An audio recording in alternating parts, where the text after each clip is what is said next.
Good evening, race fans, and welcome to the Charlotte Motor Speedway site of round number 13 of the RSR Asphalt Assault Series presented by Inside Sim Racing and Derek Spear Designs. We are getting ready to go 160 laps around the Charlotte Motor Speedway, one of the longest races of this season. Tim Terry, Dakota Ehrman here in the booth, getting ready to call all the action for you. Evan Pasoko down on pit road. And Dakota, this is where everything gets exciting here on ETV Live, powered by the HD Radio Network. We passed the 1/3 mark of this season last week, and now we are getting ready to head into what is really a summer stretch here of races that's going to either see guys fall off the horse or guys make a championship run. I'll tell you what, yeah, right now is the time when we see, people and stories developing that it's just changing the whole championship status. What's going on in the championship standings? Results are shaking up every week. We're seeing a few new faces up front sometimes. Can't wait to, get tonight under the books and see what happens. Let's dive right into it as these drivers are in qualifying. Let's look at last week's results from the Iowa Speedway. It was round number 12, and it was a shorter race, but there was a lot of cautions in it. 100 laps, the distance last week, and when it boiled down to it, it was your point leader on some different pit strategy. Stefan Marinek taking away the victory. His teammate Jose Gonzalez in position number 2. Justin Boston finished in position number 3, subbing for Mark Bratcher in the Hollywood Motorsports car. CJ LaVere, John Abbott complete your top 5. Doug Roth, Brian Harvey, Keith Brooks, Ed Williams, and Rhett McBride, your top 10 from 1 week ago. So that shakes up the point standings, Dakota, mainly because your what was point leader, Eric Brundy's, not at that race because he was upset with a call made at Darlington the week prior to, and now it opens up a big lead for Stefan Marinek.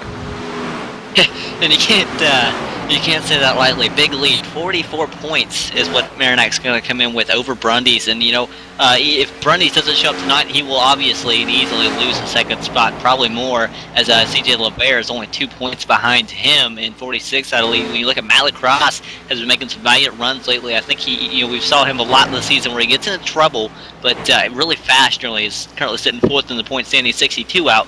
Jose Gonzalez 5th, 70 out. Just 2 behind him, though, is going to be Bobby Terrell sitting 6th. White Wolf Jr. is 7th, 84 out. 98 out is going to be Rhett McBride, with Doug Ross sitting 108 out, and John Abbott rounding out the top 10, 113 points out of the point lead. And there's a lot of movement within the top 10 can happen behind your point leader, Stefan Marinek, and Eric Brundy's, who I do not see on the entry list right now, as we get ready to go racing here in about 4 minutes' time. When we look at the Charlotte Motor Speedway, it is a 1.5 mile cookie cutter. Of course, 4 turns. Your turns are banked at 24 degrees. Your straightaways banked at 5 degrees, located in Concord, North Carolina, just outside of us here, Bruton Smith Boulevard. Beautiful racetrack. And you look at this 1.5 mile racetrack, turns number 1 and 4 are going to be 2 that we watch this evening. Turn number 1, you're obviously going into corner number 1, going into the banking, a little bit of a bump on the bottom groove, and it could very well cause for some action off the corner. Turn number 4, of course, that banking that is in the corners, it flattens out, and then it goes into the dog leg, and the dog leg can get really, really tight when you have 2 and 3 cars going for a spot. So watch those there this evening. This is going to be a race where we see a lot of action. It is a very long race here. We do have 30 cars. We've seen it before with these cookie cutter racetracks, Dakota. Darlington comes to mind, where we had a little bit of a green flag run. So I'm sure we'll see that here this evening. It's just a matter of how long it takes them to get some green laps under their belts. We could very well see most of the race go green, or a few cautions here or there. We could see a caution fest. Really, Charlotte's kind of like it's one of those races where you don't know. It's a wild card. Anything can happen. And I'll tell you what, when you talk about these guys, turn 1 and turn 4, the dog leg, a lot of problems. Turn 1, though, feels like you're falling off a building. Like, there is no comparison compared to what the drivers say, especially when you hear these guys Monday night when we have the full throttle cup series. They're going to be flipping out when they go through that corner, especially during qualifying. It's very fast and definitely a unique turn, the way you drive into that corner. And when you look at this series, we have some comers and goers coming into this race, and the comers, Doug Roth has 3 straight top 10s, and Brian Harvey has 2 straight top 10s, so not a bad run for them so far. Bo Maguire has really lit it up. We talked about Darlington 2 weeks ago, Dakota, where he had a top 5 run going, could not get that top 5 finish, finished in 7th. He does have a 12th place last week as well, so Bo Maguire will be looking to try to rekindle some of that Darlington magic and see if he can't get a top 5 run here this evening. Jimmy North has not finished in the top 25 in over a month, and Clint Monahan has only won top 10 in the last 7 starts that he has after starting off the season pretty decent in that entry. Professor's picks, Charlotte, there's a lot of grip in this racetrack with this car, so we'll have to see what we get out of that. The professor says expect more restrictor plate-like racing. We'll see how that comes out. And watch Eric Brundys and CJ Levere. Apparently the professor never got the note that Eric Brundys will not be here. So watch for CJ Levere. They've got good feel for the longer runs on these cookie cutters. So CJ Levere, right now qualified in position number 5, Dakota. So he's looking to put something up in the top 5 and maybe get a long run in and let those guys in front of him wear their stuff out. Yeah, but I wouldn't count out Stefan Marinak wherever he qualifies. He is really a really strong guy. When you talk about Eric Brundys, he was really good on the long run. Anywhere he went, you have to go back to Texas. You talk about Texas, it was Brundys leading, and Marinak was right there with him, was not too far back, and Marinak actually beating him out on pit stops, was able to get the lead and end up winning the race because of that. Marinak has been flawless all season, and I have a feeling that he's going to be there tonight to contend. And we was talking about Bo Maguire as a 7th and 12th place in the last 2 weeks. If you go back to Darlington, remember he was running top 5, got the apron, got all kinds of sideways, saved that car with I don't know how he saved that car, but saved it and had to come back from outside the top 10 to get that 7th place position. So I have a feeling he's really good, and he's coming. You just got to keep your eye on that Bo Maguire.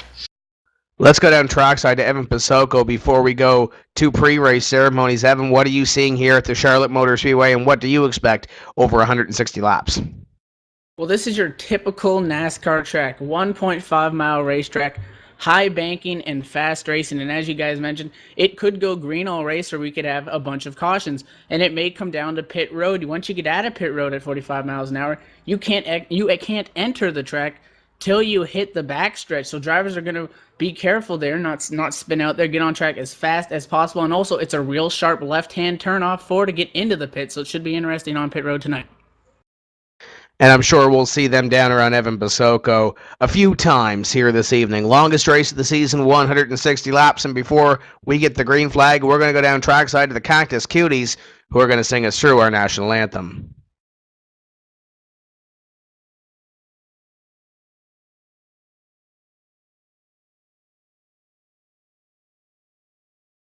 Oh, say, can you see by the dawn's early light what so proudly we hailed at the twilight's last gleaming, whose broad stripes and bright stars through the perilous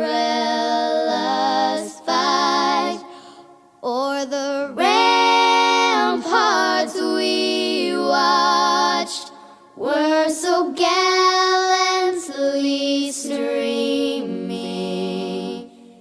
and the rockets' red glare, the bombs bursting in air, gave proof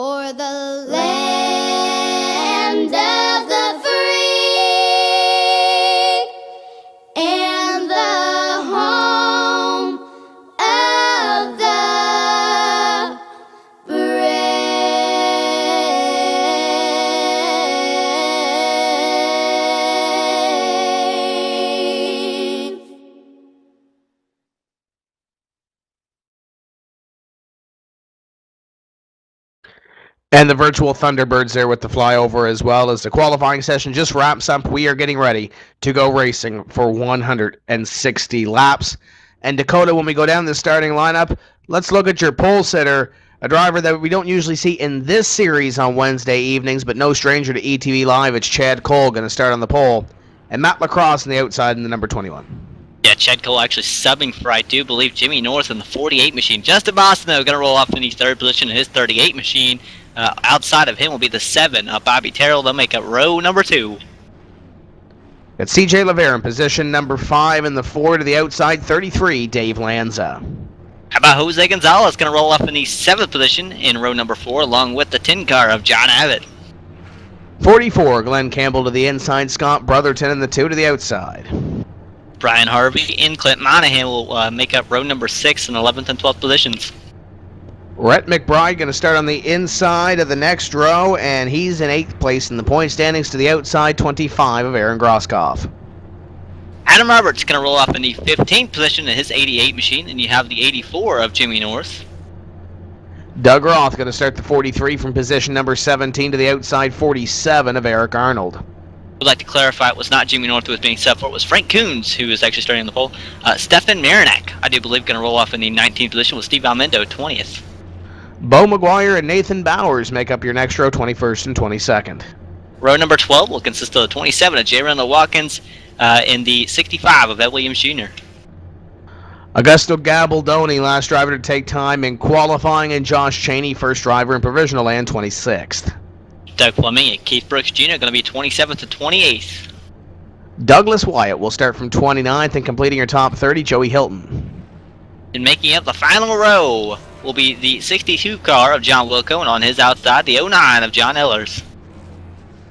So we're used to seeing a couple more than 32 here, but this might be a omen of good things here, Dakota, as we have a little bit of a smaller field, but this field is stacked with talent. So this is going to be an exciting race as the first racing Ford Mustang pace car rolls off and leads the 48, 21, and the rest of this field. We saw Justin Boston last week subbing for Mark Bratcher, and he's going to qualify here in position number 3. We'll see what he can have for this race at Charlotte in the Zaloop Computer Electronic Recycling Center's number 38. I'm watching him this evening. Who do you got your eye on, Dakota? Well, I don't think you can go without mentioning one of the guys on the front row. You have the 48 there, Chad Cole. He's always strong, actually running really strong in the Full Throttle Cup Series on Monday nights. And you have the 21 of Matt Lacrosse, who we were talking about kind of creeping up in the point standings. He's been having some solid runs. If he can, put the races together, and I think it's his time. Yeah, I think he actually won. Was it last week or 2 weeks ago? He's actually on a roll. We got to keep our eye on the 21 machine.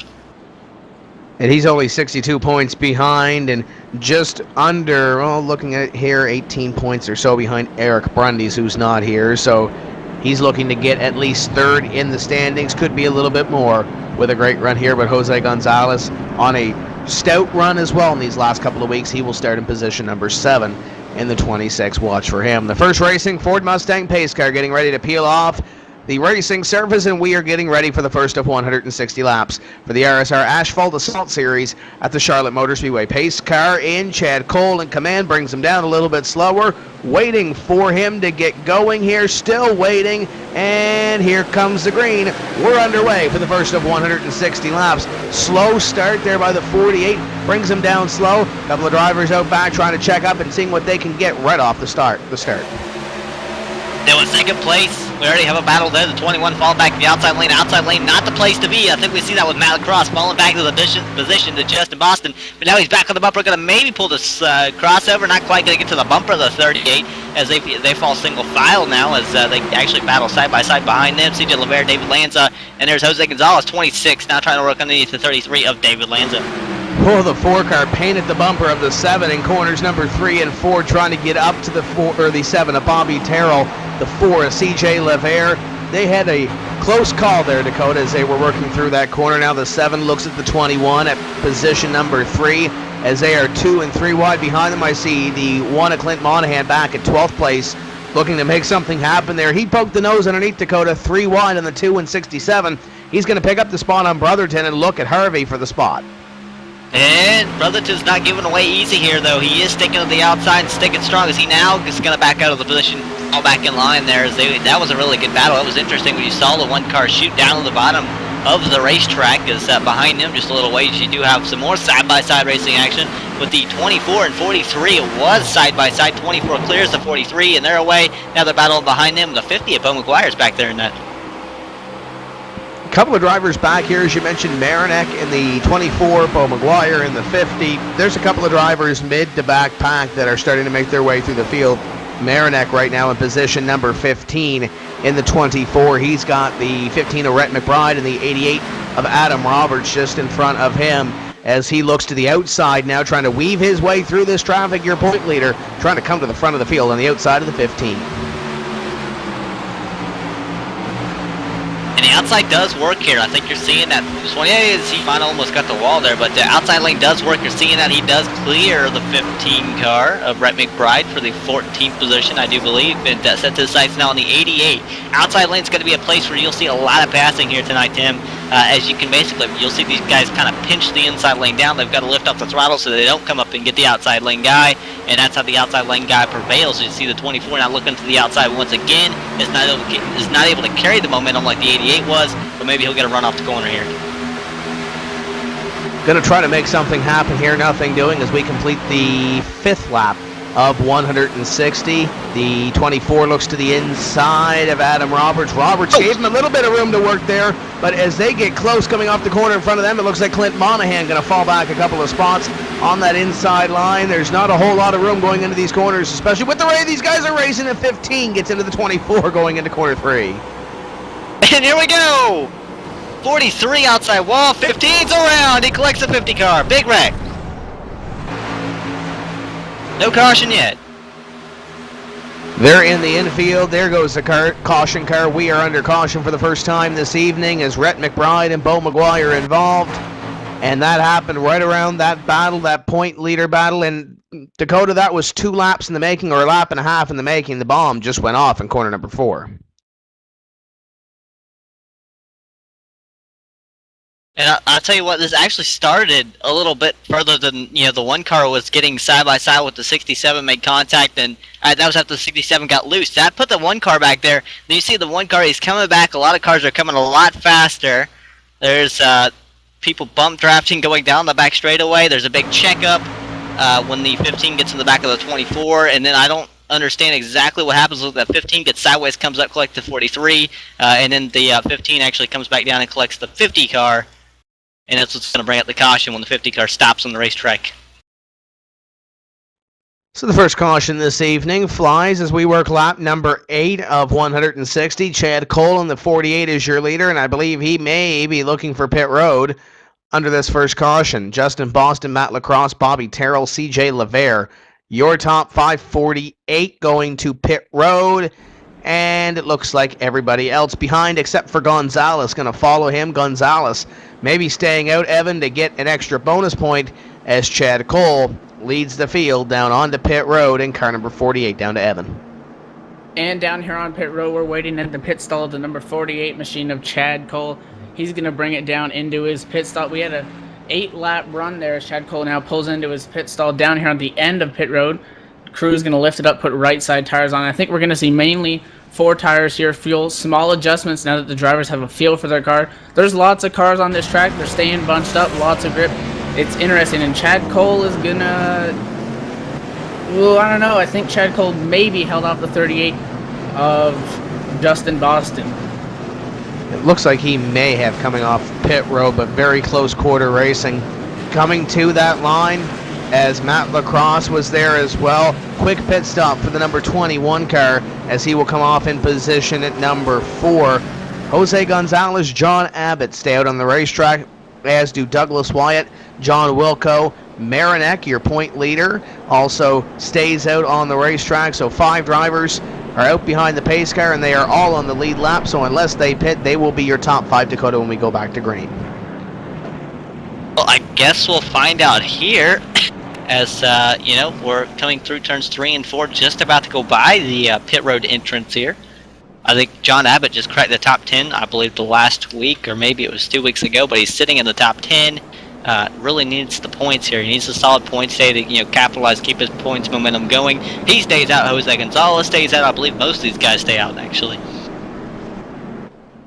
And you look at John Abbott in that number 10. He had that strong run at Darlington, and he had an issue with a restart, changing lanes, and he ends up falling back a couple of positions from where he might have finished at the end of that Dakota, because track position very key there as we are doubled up getting ready to go back to the green flag. Abbott will start on the outside now with Jose Gonzalez on the inside. And we've seen it before with restart games. The 26, Jose Gonzalez will now control this second restart, or the second start, I guess, of this race.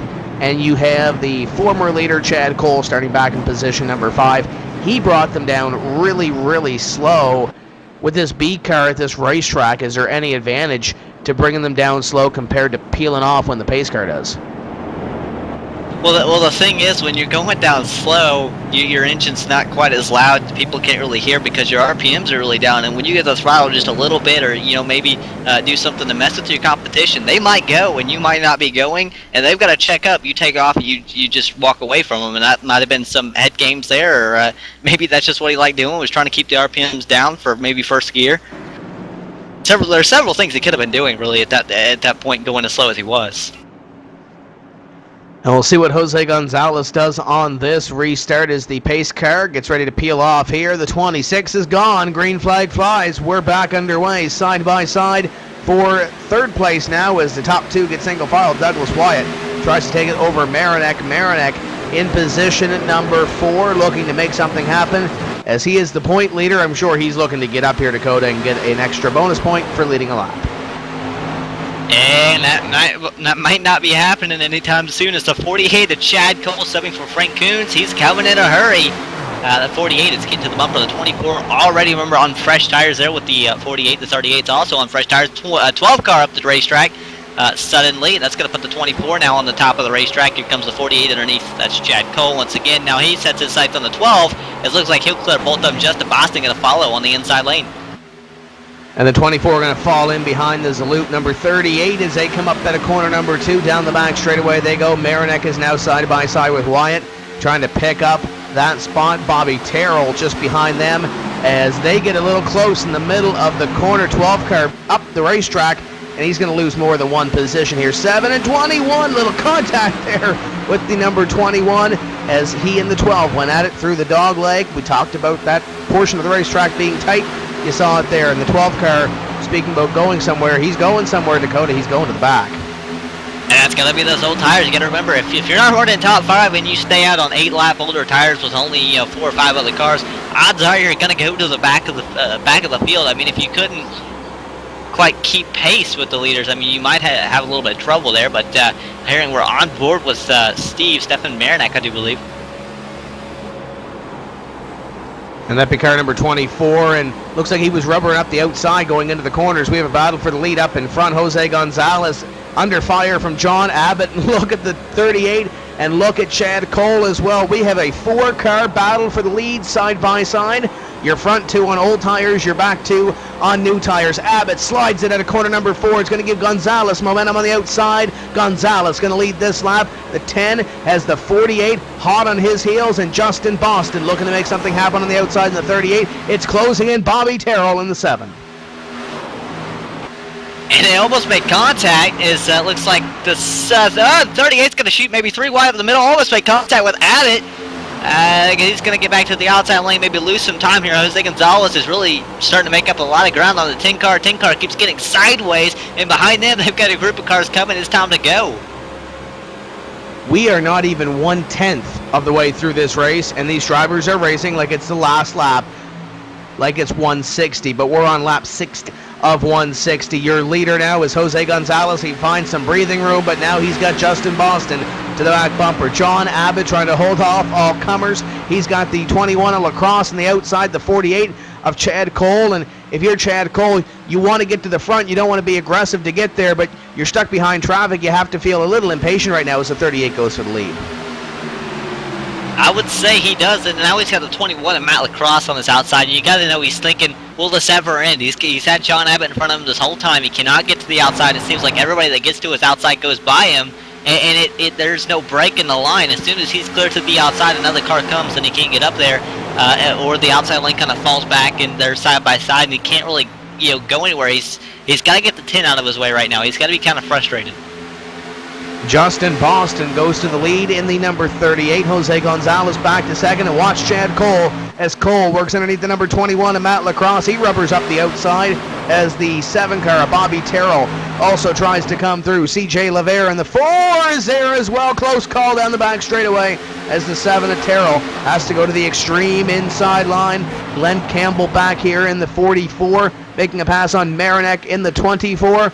That got really close in a hurry coming off turn 2. And that was Matt Lacrosse who was on the outside lane, and he shot way back. He lost quite a few positions, and that's opened the door for Chad Cole now. He has nobody but John Abbott in front of him, nobody on his outside.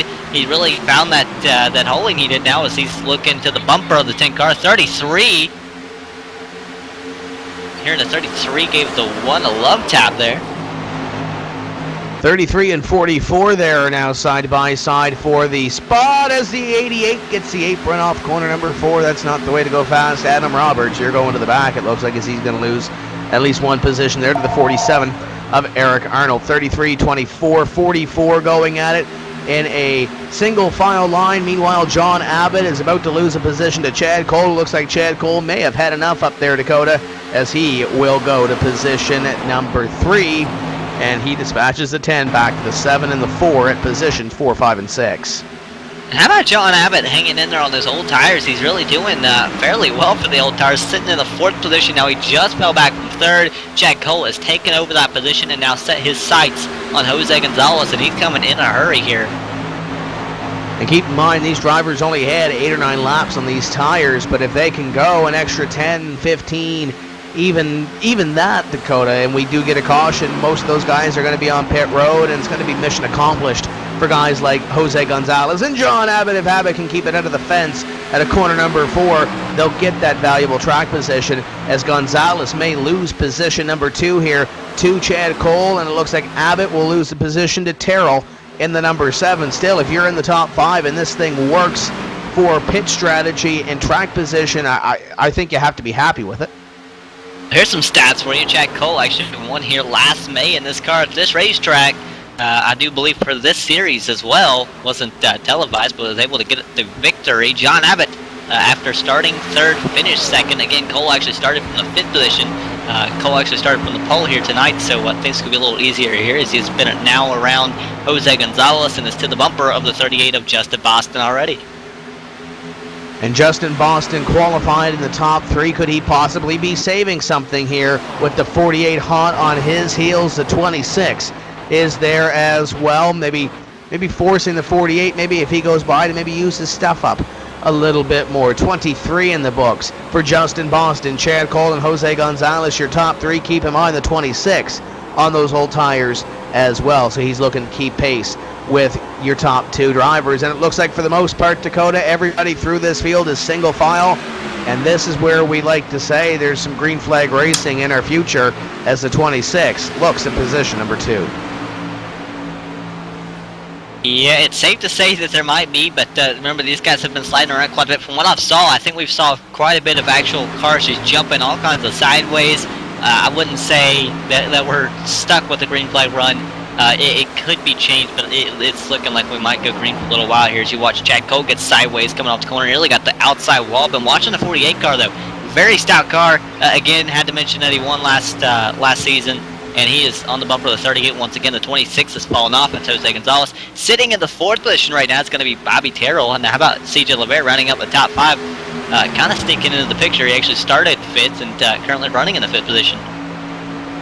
John Abbott going to fall back 2 positions to position number 8 as Glenn Campbell and Dave Lanza make their way past. And just behind them, your point leader, Stefan Marinak, in the number 24 as they battle side by side in front of John Abbott. Dave Lanza going to go up 1 position, move him around the 44 of Glenn Campbell. The 10, the 24, they stayed out on the last caution, so they have fallen back to 8th and 9th respectively. Jose Gonzalez, it's really the only person that it's really worked for so far, Dakota, is Gonzalez. He's sitting up there in position number 3, and right there with your leaders as Chad Cole putting the pressure on the 38 to the inside. Goes Chad Cole down the back straightaway. Justin Boston to the outside, and he will lose the lead to Chad Cole, the 26 of Gonzalez. Is he going to stick it in there? No, he's not. Oh, close at a corner number 4. 38 thought about going to the outside. The 48 had a little bit of a bobble there. It was close. 38 looked to the inside going into corner number 1. Nothing doing there. I think that might be the battle for the lead, and the 48 is going to be your lead position. It closes in a couple of drivers out back there, though, Dakota. And it does in a little bobble. That's all it takes to, exchange a position or anything of the sort. And I tell you what, you talked about exchanging a position, a little bobble. I think the 21 got the wall a little earlier, and I was thinking that because if you remember, he was on the outside of Chad Cole going around John Abbott, and all of a sudden he shoots to the back of the field, lost a lot of positions, almost like he got the outside wall. Now he's sitting back at 11th position. How about the 21, Matt Lacrosse? I don't quite know exactly what happened to him. Why don't we go down and get an update from Evan Pasecco, as well as an update on who hit the wall, blues 85 and off of turn number 2 a few laps ago. And that's right, we're currently in the 85 pit area of Nathan Bowers, and about 3 or so laps ago got a little bit too hot down into turn number 1 as the tires are slowly starting to go away, made contact with the 2 of Scott Brotherton. He's currently still on the racetrack, still on the lead lap. The team has the spotter checking out damage, and they're debating if it's worth coming in to pit and get that fixed if they're going to hope for a caution. As we run on lap number 30 down the back straightaway, your leaders go as Chad Cole is trying to check out here from the rest of this field. Bobby Terrell in the number 7, looking at the 26 of Jose Gonzalez. It closes in the 4 of CJ Lavere. This is your battle for position number 3 as Gonzalez trying to hold on the outside, and so far it's been a positive gamble for the number 26 to stay out on 8-lap old tires. Everybody else came in, or everybody else in the top 6 came in. Stefan Marinek and John Abbott, the other 2 drivers in the top 10 that stayed out to try to get some track position here. It's worked the best, let's say, for Jose Gonzalez as he runs in position number 3. Jose is really surprising me. He's a really stout driver. He's shown a lot of potential, and he's been having fantastic runs as of lately in the 26 machine. Again, impressing with old tires, at least 8-lap old tires. But that's a big deal here, especially in this car at this racetrack. And he's hanging in strong in the 3rd position, almost to the bumper of the 2nd place car, as he almost looked to the inside. It was a lap car on the outside, the 62, I do believe, of John Wilco that they just went around. But Jose Gonzalez, I think he's going to be a factor before the end. Wait till he gets the tires on the thing. And finished a very solid 2nd place last week to his teammate Stefan Marinek in the Iowa 100 race that we had here 1 week ago on ETV Live, powered by the HD Radio Network.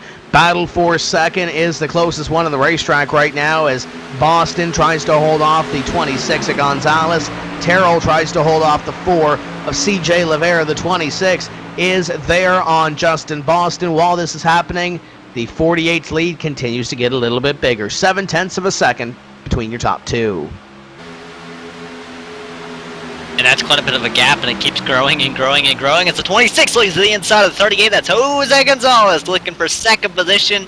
Not a whole lot of room between those 2 cars, but the 26 will take the position. He'll actually clear the 38 down the back straightaway, comes up and clears him, and heads into turn number 3.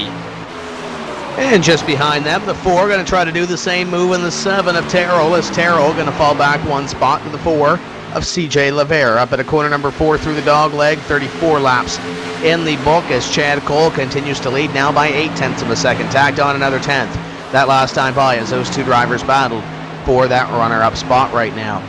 Dave Lanza runs in 6th, Stefan Marinek in 7th, John Abbott, Glenn Campbell, and the 11 of Josh Cheney, who's under pressure right now. Close quarters back there as 8-lap John Wilco. Believe that was Matt Lacrosse that may have got into Eric Arnold in the 47. Not sure on that, but there was a little bit of contact there as those drivers tried to work around the lap car, the 62. Yeah, I think it was Eric Arnold who was stuck behind a lap car, couldn't get out of the way. It seemed like he was losing a lot of positions or something. Something was happening, because I was watching the 47, and something was not right, and I'm kind of wondering if he made contact with something. But it looks like he's all right now. He's in front of Matt Lacrosse now, and trailing the 1 car of Clint Monahan, as I see smoke and somebody in the wall.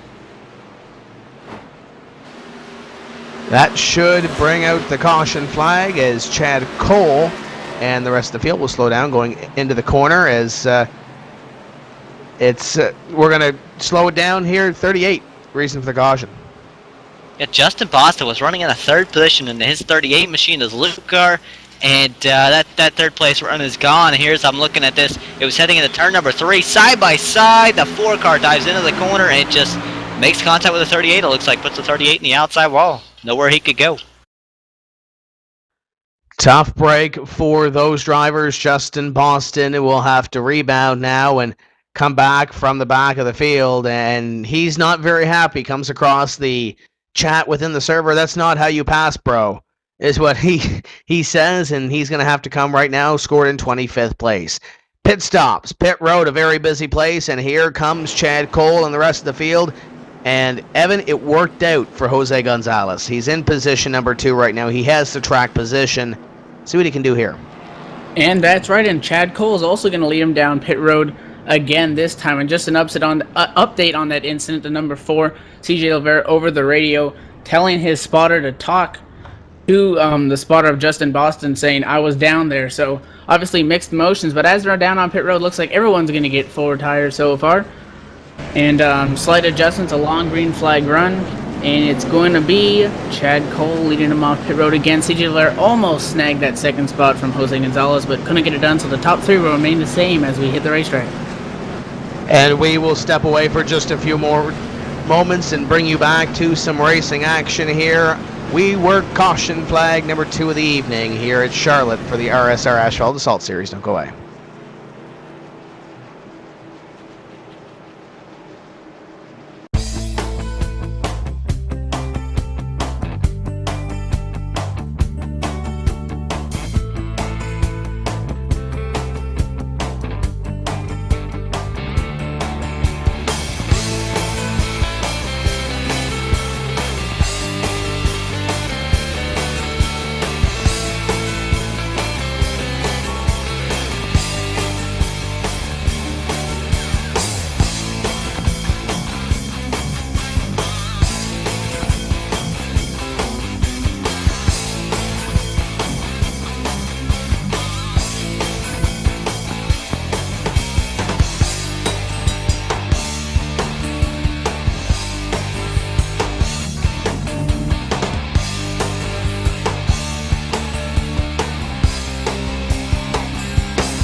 If you're a serious online racing enthusiast, you need Derek Spear Design, maker of high-quality, custom-built, and 50-caliber strong simulation racing products like button boxes, shifter pedals, component parts, and more. The advantage a championship sim racing driver needs. Rated 10 out of 10 by Inside Sim Racing TV. Check out his line of top-shelf sim racing products, reasonably priced at DerekSpearDesigns.com, and buckle in for a no-nonsense ride. DerekSpearDesigns.com today, cowboy.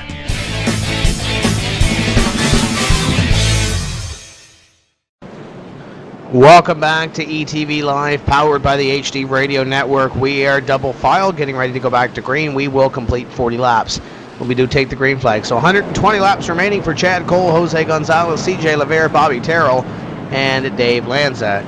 Your top 5 as we get ready to go back to green. Justin Boston still not happy with what happened there on that caution flag, Dakota, but he will be restarting in position number 29, and he'll work from the rear of the field here.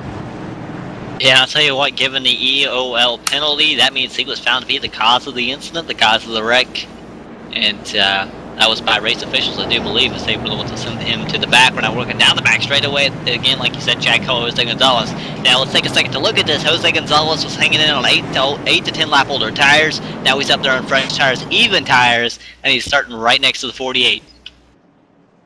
And it wasn't just he was hanging out there, Dakota. He was on the back bumper for a long while in that run, pressuring the leader until second place got to the number 26 and freed him up a little bit so the leader could run. So we'll see what he has here on this restart. Pace car going to head to the infield. We'll see if Chad Cole brings him down slow like he did on the initial start of the race. Looks like he's going to. When does he go? Trying to wait to the dog leg here, in the middle of the dog leg. And there he goes. Green flag flies. We're back underway. The 26 going to be in second place. The battle is going to be for third as Terrell. Going to go to the outside. He might fall into line here as we go into one behind the number 4 of CJ Levere. Hearing one on the wall. I'm looking to see who it is. Caution's out. So the caution flag will fly as a lot of these drivers at the back. It might have been somebody out back there. Jimmy North being told in the 84, and he was running 14th place, and he wasn't in the wall in the first part of that. He clips the grass, Dakota, and yes, he's going to hit the inside wall, come back out in front of traffic, and everybody else going to avoid him. But Jimmy North getting a little anxious, I guess, there, all by himself, clipping the grass and getting into the inside wall. But just before that, yeah, there was a large checkup right before that, and actually collected the guy in front of him. He ran right to the back of him, and he got run into from behind from the guy behind him. And I think he just got sandwiched right there as soon as he took off. Something went wrong, and it looks like the toe is now knocked out after hitting the wall there. So tough break for Jimmy North, and we mentioned it off the top of the show where he hasn't had a great run in over a month, and it looks like it might continue here, albeit he's got a lot of damage to that race car. He will likely have to spend a little bit of time down on pit road. Evan, what is the team saying down there with the damage to that race car? Well, like you guys mentioned on that start, Chad Cole did not go immediately, so that caused the checkup. And we're talking to the crew right now. His crew chief mentioned that the majority of the damage actually came from the big checkup. He has heavy front and rear end damage, and he also busted up the left side of that race car pretty significantly. He didn't go back up into the outside wall, so he kept down, but it's going to be fairly extensive repairs as that 84 machine is heading pit road as we speak. There's going to be a lot of damage to that race car as the Lowe's 84 going to head to the attention of his crew. It's going to put him likely, I would say, at least a lap down, Dakota, with the damage or the way that car hit the wall. He should have a lot of damage to that race vehicle. We have 28 drivers currently scored in the lead lap right now. John Wilco 1 back. Justin Boston scored his 2 laps behind the pace, and it looks like he is done for the evening. He's not on the racetrack right now. The number 38 is a Loop Computer and Electronic Recycling Center's number 38, as he is scored in 30th. Rhett McBride, 14 back, and Beau McGuire is 34 back. Rhett McBride is on the racetrack, Dakota, and as we mentioned, 8th place in the point standings. If Justin Boston does not come back out on the racetrack, or we have another big wreck, it could very well mean Rhett McBride picks up a couple of points. Well, that it could.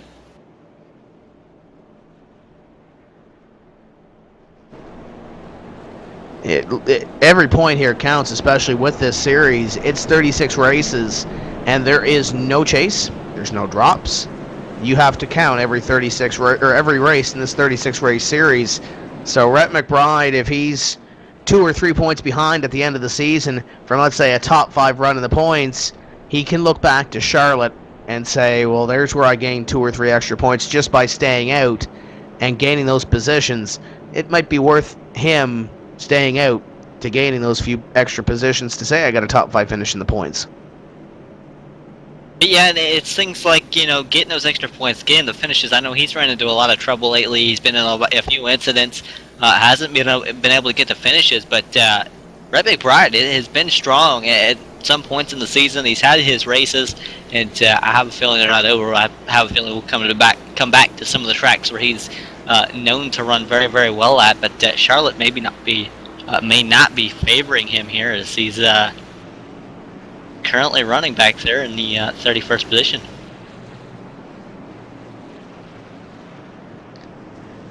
Back up front, it is the 48 of Chad Cole continuing to lead. Jose Gonzalez, CJ Lavere, Bobby Terrell, and John Abbott, your top 5. We'll see what Abbott can do on even keel as well, as he was one of those drivers that stayed out and fell back on older tires, but held his own for probably about 10 laps or so before he started going to the rear. Now that he has new tires in that race car, he could very well end up doing something with that race car. Very strong these last 2 weeks and looking for a little bit more. Only 5 points behind Doug Roth in the standings for position at number 9, and Doug Roth right now running back in 17th place, so he's looking to at least take position number 9 over and close up a little bit in this point standings, as John Abbott will restart in position number 5. Actually, just before we, just before the caution had, come out for the incident that we had on the racetrack, John Abbott had been passed by Stefan Marinak, who was the current points leader, and they were running about 7th and 8th.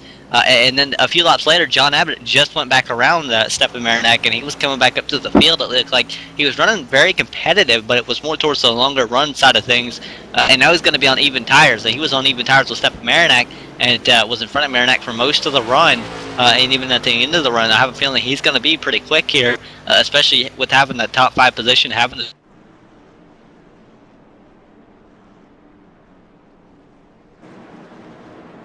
at a racetrack like this, especially over a long race. We still have over 100 laps to go, 115 when we take the green flag.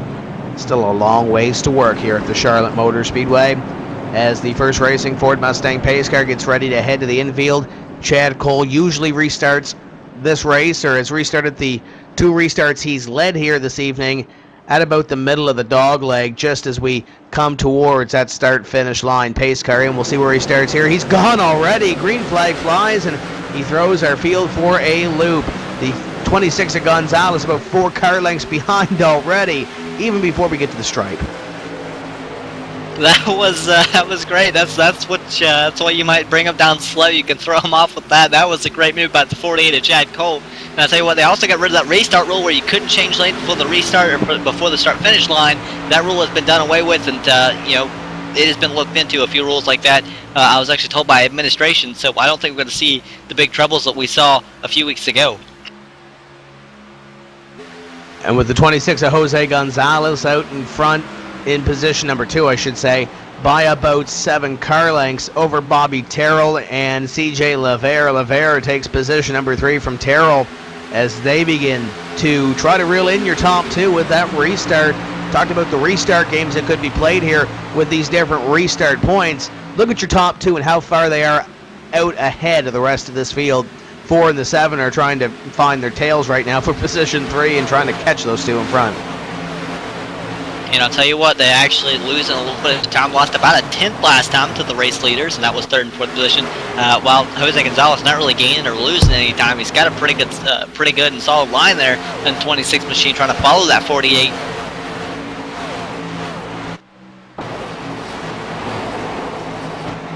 Four, 7 side by side, 7 of Bobby Terrell on the inside of the 4 of CJ Lavere. This is the battle for position number 3 as we run on lap number 48.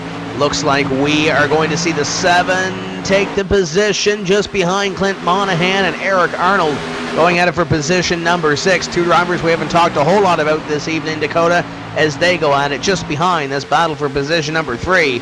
Terrell looking to take the spot away from Lavere. Lavere fights back on the outside. Terrell will get the run in the middle of the corner, but CJ Lavere will get the run out of the corner and should beat the 7 back to the line.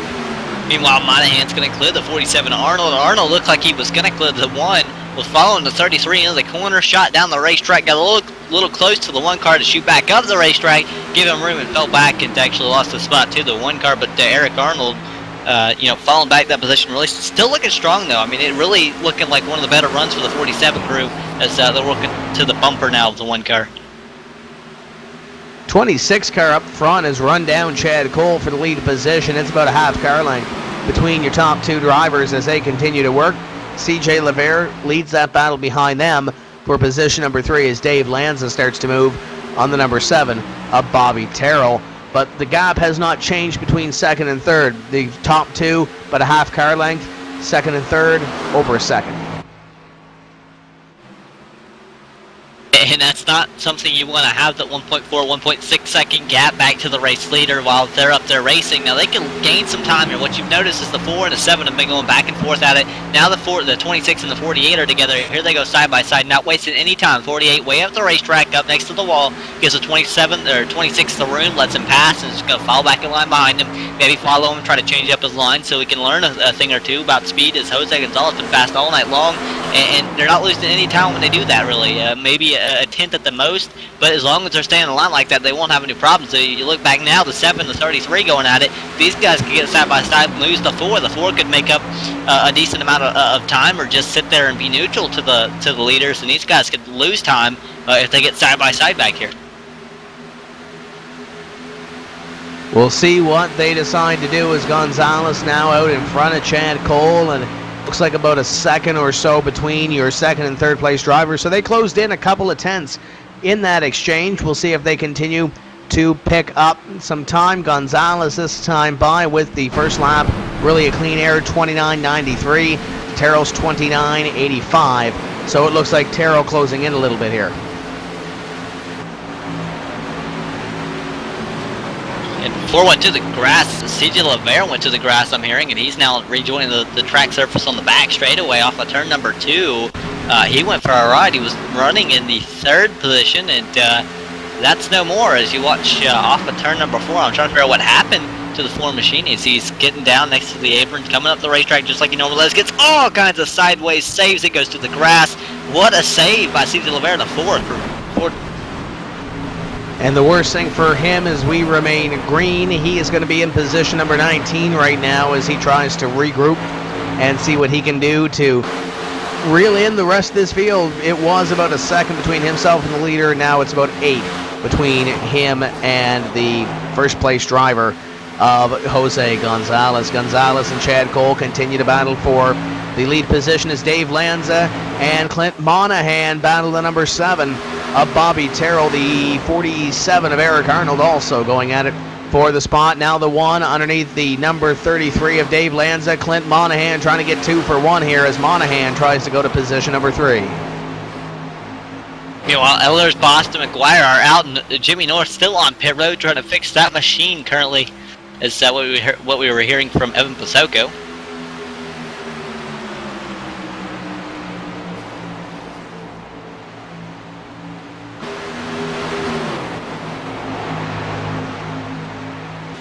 The 1 of Clint Monahan continues to work on the 33 of Dave Lanza. Is up in front. Jose Gonzalez laps the 62 of Wilco. That'll put Wilco another lap down in position number 27. 1 looking at the 33. He's looking. He's on the outside lane. He's got to be able to get next to the 33. That's the thing, is they now go past the 62 car of John Wilco. But Monahan, I was watching, looking to get around the 33 of Lanza, and he was looking to the outside lane a few times, but he can't get around him. He can't get to the track position. He can't get, he's got to get next to him before he can do anything. He's got to have that run off the corner. He doesn't have that in the 1 machine. The 7, though, he's carrying a lot of speed. He has a lot of company, too, the 47. So if any of these guys slip up, it seems like there's somebody right behind him to capitalize on that. Mentioned the 47 having a great run. Give a call out to the 33 as well of Dave Lanza. He was running in the top 5 at Darlington as him and the 1 almost make contact there in corner number 2. The 1 down the racetrack. 33 up the racetrack gives him a little bit of room, and Dave Lanza might be dispatched here. No, he's going to stay in the spot. Bobby Terrell, though, going to find himself on the outside of the 1. Big wiggle as the 10 of John Abbott nearly buys the farm off corner number 4. Action behind this number 33 of Dave Lanza's the 1747 go at it for position number 5 or 4. Check that. Spoke to say Dave Lanza had a great run at Darlington before that all went sour in the second half of the race. Right now he's looking to keep it up as we have 100 laps to go, this time at the stripe. 733 side by side. Bobby Terrell was just on the outside of the 1 car. Now he's to the inside of the 33. He wasted no time getting down there on the inside of that 33. Here comes Bobby. That's his nickname, Bobby Terrell, in the 7 machine up to 30. He looks like he beat the 33 to the line, and he'll clear the 33 into turn number 1. 10:47 side by side now for position number 6 as Eric Arnold and John Abbott go at it. Arnold on the outside, Abbott Oh, he's going to slice the nose off. 47 going to go on the inside, hit the apron. The 1 goes up the racetrack a little bit. Not quite sure. There wasn't a little bit of prediction code there as the 1. Up the racetrack, 47 to the inside, 10. Looking at the top 2 in front of him for position number 5. Glenn Campbell is in this mix. Josh Cheney's in this mix. First time we talk about him all night long. And then your point leader, Stefan Marinek, just chilling back there around 10th. Yeah, just chilling, just hanging out right now. He's looking at all this in front of him like, oh, what am I into? As he's just, maybe trying to stay out of trouble. You see him kind of riding just a little bit off of the 11 car who's on the outside lane. It's a 47 gets sideways in the outside wall. There goes that big run we were talking about. He was 5th position, not anymore, as he's going to fall back to at least 9th position. He's now behind Stefan Marinek, so he should be scored in the 10th position now. 47 machine in trouble as he got the wall just a little bit, but rejoins the groove, it looks like, and is back in line.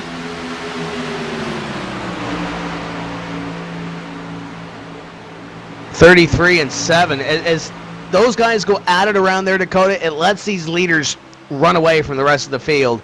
Not only your top 2, but 3rd and 4th. Dave Lanza pressuring the 7 right now of Bobby Terrell for the spot, and they now have almost a second on 5th on back, led up by Clint Monahan. As Gonzalez and Cole continue to go at it, and they are nearly 2 seconds ahead of that second pack, as Josh Cheney in this second pack. I saw him poke the nose out trying to get a spot there, but nothing doing. So your top 2 have broken away from 3rd and 4th, and they have broken away in turn by a second over Monahan in the battle for 5th. I say what, leaders up to a 1.7, 1.8 second lead over 3rd and 4th. Jose Gonzalez still up front, leading Chad Cole by 1/10 of a second, just about a car length it looks like between the two of them. Cole's not really leaving the 26. The 26 isn't driving away. You see the 26 gets a huge run into the corner. Cole's going to kill him out of the corner, it does look like, but these two are just kind of, right in line here. Looks like the 48 just following the 26, and these guys are driving away from the guys behind them, especially when they battle back there. And they are battling right now for that spot. John Abbott opened the door on the number 1, and he's going to bring the 10 along with, or check that 44 along with him. Glenn Campbell and John Abbott going to go down on the 1, and they're going to bring Cheney along with them, and I believe Marinek and the 47. We'll try to get there as well. 44 up the racetrack a little bit. The 11 almost followed him into the 1 of Clint Monahan. Monahan falling back a little bit here, and those two drivers in front of them going to get a little bit of breathing room as the 1 and 11 go at it side by side for the spot. Abbott and Campbell trying to drive away from this. It's almost like Super Speedway racing used to be on iRacing. You see the car on the lead car on the inside gets shuffled up to the outside, and all of a sudden he's going to the back with no help. Inside lane, just a train. It's the place to be. If one guy makes a mistake or another guy's able to get underneath him in any way, it looks like that car goes to the back, especially with this train. So the 47 went to the back. Now the 1 car is going to fall back a few spots, and here comes the 44 now underneath the 10. 44 of Glenn Campbell looking to pick up the spot. He does indeed on John Abbott to move him to position number 5. And what a run by Josh Cheney. Where did Cheney come from in these last few races? We haven't talked a whole lot about him, Dakota, and now he's somehow in the top 10 battling with John Abbott for position number 6. Where did the 11 come from? That's a good question. That's usually Jonathan Goodell's number. He's not racing here anymore, but 11 car, strong run, as he's now to the inside of the 10 car, so 10 car looking to fall back another spot. This is the guy that we said was maybe hanging back just a little bit. That's the 24, Stefan Marinek, points leader. He's all over the bumper with that 11 car, hoping that one of them makes a mistake, and preferably the 10 cars. The 10 actually looks like he's going to clear that 11 car on the outside lane, so outside lane still in effect here. It does work if you can keep those guys underneath you down on that line. So here comes the 47 now underneath Marinek. And he's up to the extreme high line, letting everybody go in this little pack, and I'm sure he'll fall back in and see what he can do to pick up spots. The 1 looking at Eric Arnold now for position at number 9, as they've got single file for the time being.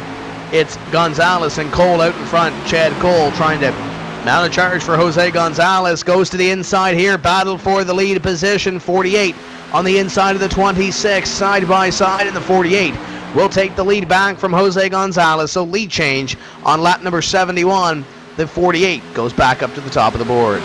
I wouldn't say this is over there. Here comes the 26. He got back to the bumper of the 48 in a hurry coming off of that corner. But going into turn number 3 and 4, looks like there's going to be a little bit of a gap here. These guys are just going to ride in line. I think it's the guy that's in the second position, might be in the catbird seat with the draft the way it appears to be here. 25 car on pit road for damage. It looks like he bounced off the wall off of turn number 2 just a few laps ago. Nathan Bowers has also pulled the car behind the wall. Tough break for Nathan Bowers in the number 85. I know he was struggling a little bit during that practice session to get a little bit quicker, so tough break for the 85 of Nathan Bowers. Chad Cole, Jose Gonzalez continue to lead this thing. Terrell and Lanza run a second and a half behind. In third and fourth is Lanza right up on the bumper of the 7 of Terrell going into corner number 1. The 33 almost made something happen there, and then Glenn Campbell leads pack number 3 of 6 cars up in corner number 2 down the back straightaway. Lap number 73 has been working on the board right now. Is here comes Arnold on the inside of the 11 of Cheney. And Arnold's going to take the spot. He's going to slide up right in front of the 11. Now is the 11 car going to let him go, or is he going to? Yeah, he's getting back to the bumper.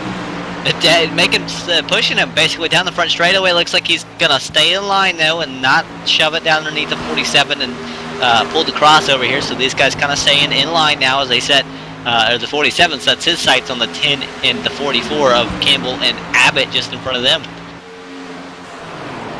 And Campbell and Abbott going to swap this position here, I think, as the 10 and the 44 going to swap spots. The 44 going to fall back to 6th, and John Abbott going to go to position number 5, and the 44 has to play a little bit of defense here as the 47 just behind him. The 11 as well of Josh Cheney looking to pick up a spot on this exchange, but I don't think it's going to happen off of corner number 2. Down the back straightaway we go. We are closing in on the halfway point of this race as the 47 goes to the inside of the 44 looking to pick up the spot. He almost got down there to the 44, able to keep his momentum up, carry quite a bit off of the corner. Actually going to make up some time on the 10, clears the 47, so 47 back in line behind the 44. And it looks like the 44, man, he's getting a very, very wide arc. You see him kind of entering a lot higher than the 47. 47 kind of pushing up off the corners. But 47 is making up a lot of time. Don't get me wrong here. Eric Arnold really, really quick. But it's going to be a matter of getting underneath the 44, making a stick. The 44 not being able to carry the momentum off the corner he's been able to here. As you see the 47 once again making a huge gain on Glenn Campbell. He reeled him in from a couple of car lengths back, and now he's going to look at position number 6 on the 44. Glenn Campbell, Eric Arnold tries to work around the 44 at position number 6. Chad Cole continues to lead Jose Gonzalez, Terrell, and Lanza. They continue to run in their own little packs, and then it's John Abbott leading up this pack all the way back to position number 10, and your point leader, Stefan Marinek, as we are 2 laps away from halfway.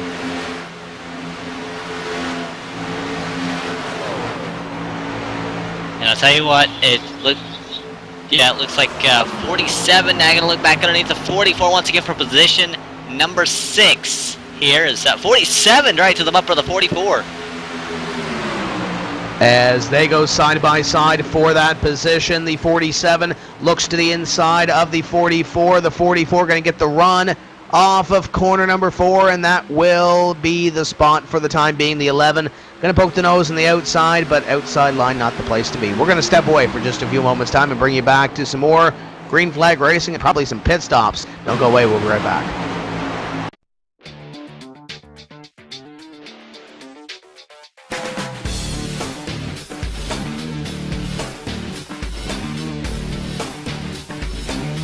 InsideSimRacing.tv, the fastest show on the internet. Sim racing news and reviews since 2007, with new shows every week.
Welcome back to the RSR Asphalt Assault Series presented by Derek Spear Designs and Inside Sim Racing, the yellow pages for all things sim racing. Product reviews, event information.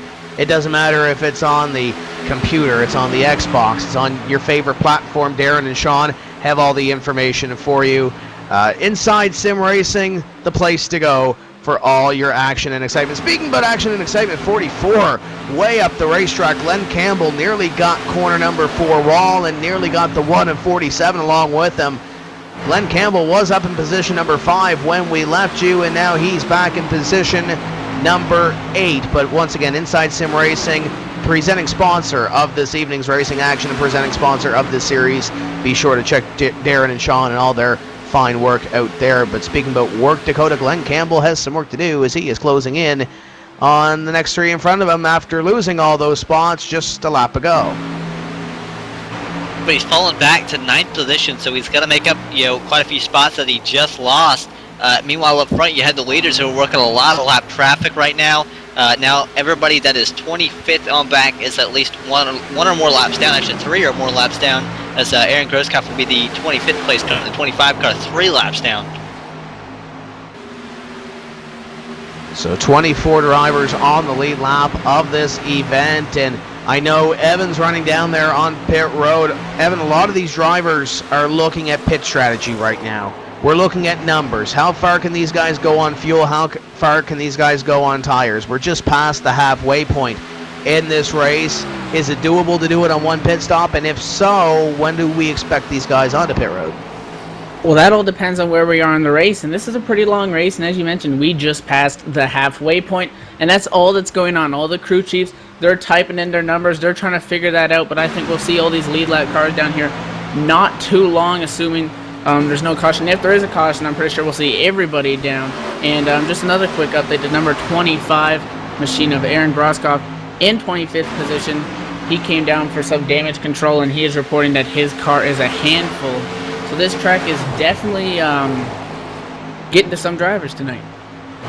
Battle for third beginning to heat up, and it's got more players in it than it did when we went to commercial break at that halfway point. The 7 and 33 are there, but the 10 and the it looks like just the 10 right now. It's about a second in between the 10 and the next driver on the lead lap of the field, as it looks like Grosskopf, he nearly got into the 44 who's on the lead lap there, as he's on the outside line trying to keep that thing at least straight or half decently straight, as he's back there 25th in car number 25, and he might head to pit road here for no, he's going to stay out.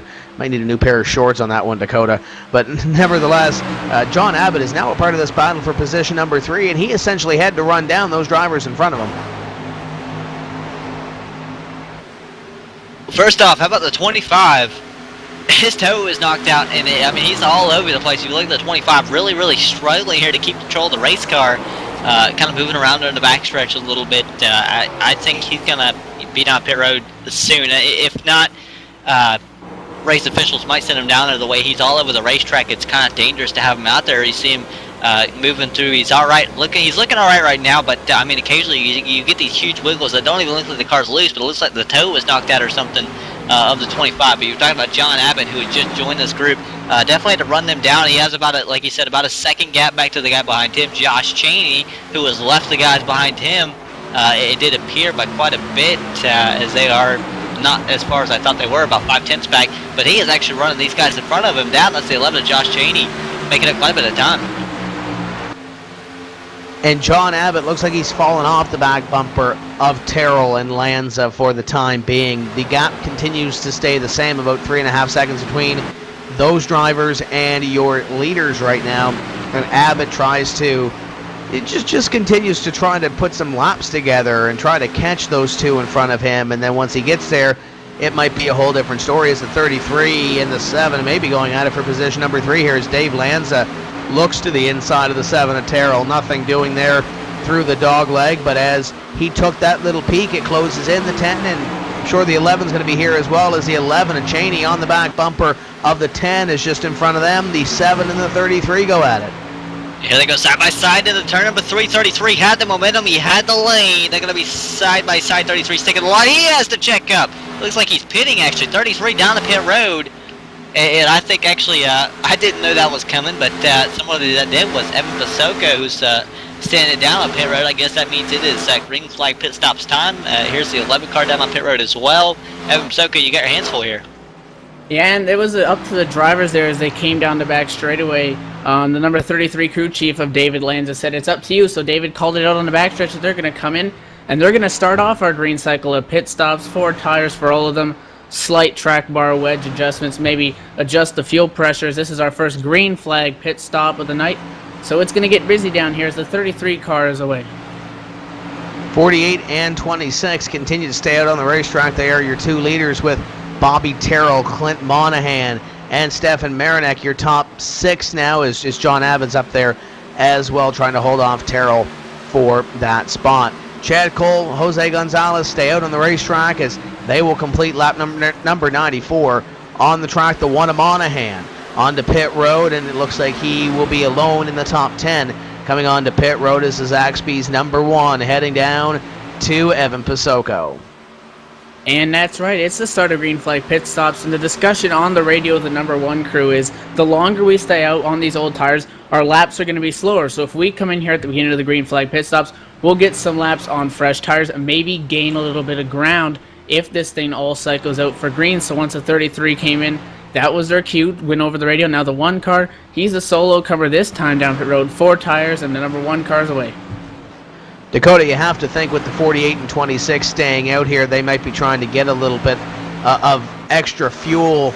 I don't think they can make it on one more stop after that. I think they have to come down one more stop after this. I don't think they can make it on just this stop here as the 48 and 26 continue to stay out. Is there any advantage to staying out knowing that you probably have to make one more stop after this? Well, quite honestly, I don't think so. I think these guys are just out there running it out. They might be concerned or might be a caution. And that's one of the things you don't want to do. Pit early and to get a caution and be trapped a lap or 2 down. Even if you are just 1 lap down, you stay out, you can get the wave around and get your lap back. But these guys in front of you will be able to pit and be able to push your tires as they try to work through a bunch of lap traffic here. 7 car onto pit road. Bobby Terrell and CJ LeVere onto pit road. Evan, what are those 2 guys saying? Same thing for all the other drivers, 4 tires, slight adjustments. This is our real first long green flag run, and we still have almost a whole race to go, 63 laps. Both drivers are away, but that number 4 car, CJ LeVere, made up lots of ground, so not much adjustments. They drove back to 19th after he drove it through the grass. He made his way up to 9th before he came down pit road.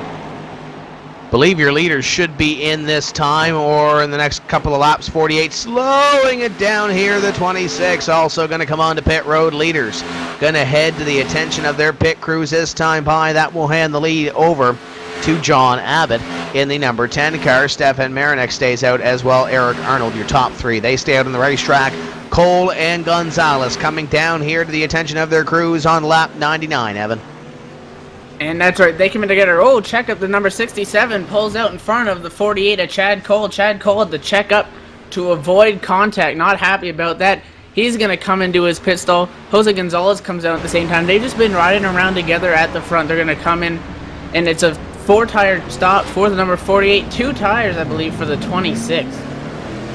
And it's that hesitation. The 48 had to hesitate coming into his box to not run in to the 67 car. The 26 takes 4 tires. He's quicker off pit road. And when this cycles through, Dakota, if we do cycle through without a caution, looks like he will be the leader in the number 26. It's just that one little mistake on pit road that's going to cost the 48. John Abbott on pit road, 4 tires for the 10. I don't think that this is going to cost the 48, though. I don't think he cares. You know, these 2 have been sticking together. They're sticking together like a tandem at a place like Talladega or Daytona. We talked about this being restrictor plate and these 2, I mean, as soon as they got back on the track, the 48 pushed 26 to get them up to speed. The 48 may know the 26 is a little faster on short run anyway. If you remember earlier, the 26 actually drove around the 48, took off, led quite a bit. That's right now what he can do is, you know, follow the 26 while the 26 is faster, maybe make up quite a bit of time here. So see who cycles through as your leader. I believe Gonzalez takes the lead there. Indeed, he does. Chad Cole right behind him now, about 2 tenths behind, 2 car lengths or so between those drivers. But look at that gap. That was 4 seconds or nearly 4 seconds between second and third. it's now 2 seconds. They cut it in half on that exchange of pit stop. It's now Dave Lanza and Josh Cheney in position number 4. A solid run on pit road for the 11 of Josh Cheney, and Bobby Terrell completes your top 5. So a little bit of a change of scenery within your top 5, Dakota. As Cheney moves up, they cut that gap in half between your leaders, and now it's a 3-car battle for position at number 3. I'm sure that accordion will close up a little bit tighter here in these next few laps as Jose Gonzalez works up on the back bumper of Ed Williams Jr. and Joey Hilton to put those drivers a lap in the rears. Yeah, but the only thing is with the 33 and 11, they're not making up time though. They're losing 5 tenths to 6 tenths a lap maybe. It seems like, as they're now 3 seconds back, or actually at 2.5 and 3 seconds back. That's where they were, like 1.8 when they came out and the leaders got back going. So they're losing quite a bit of time in a hurry here.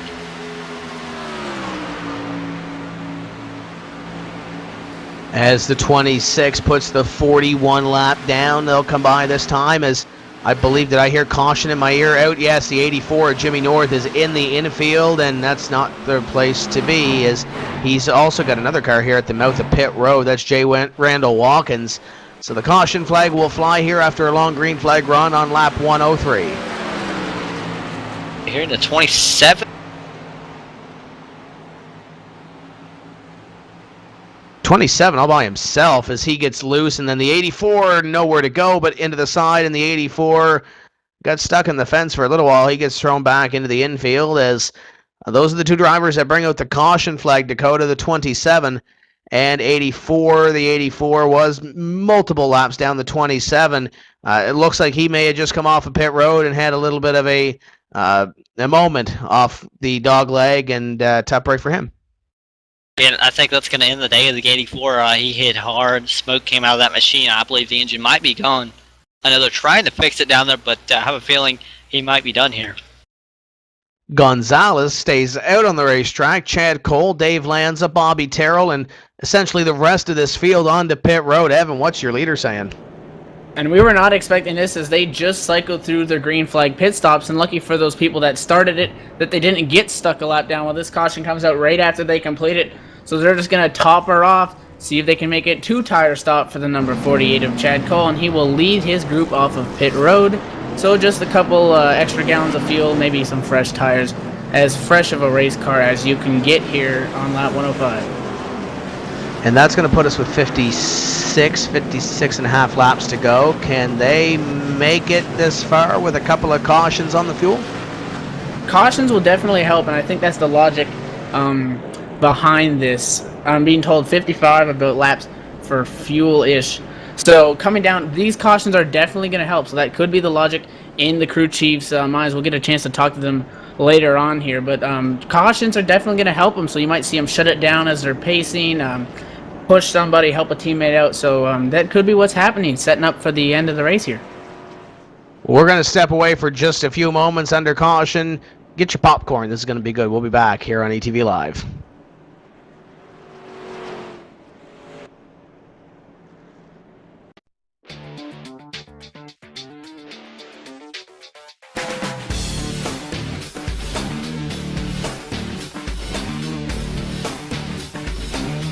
InsideSimRacing.tv, the fastest show on the internet. Sim racing news and reviews since 2007, with new shows every week.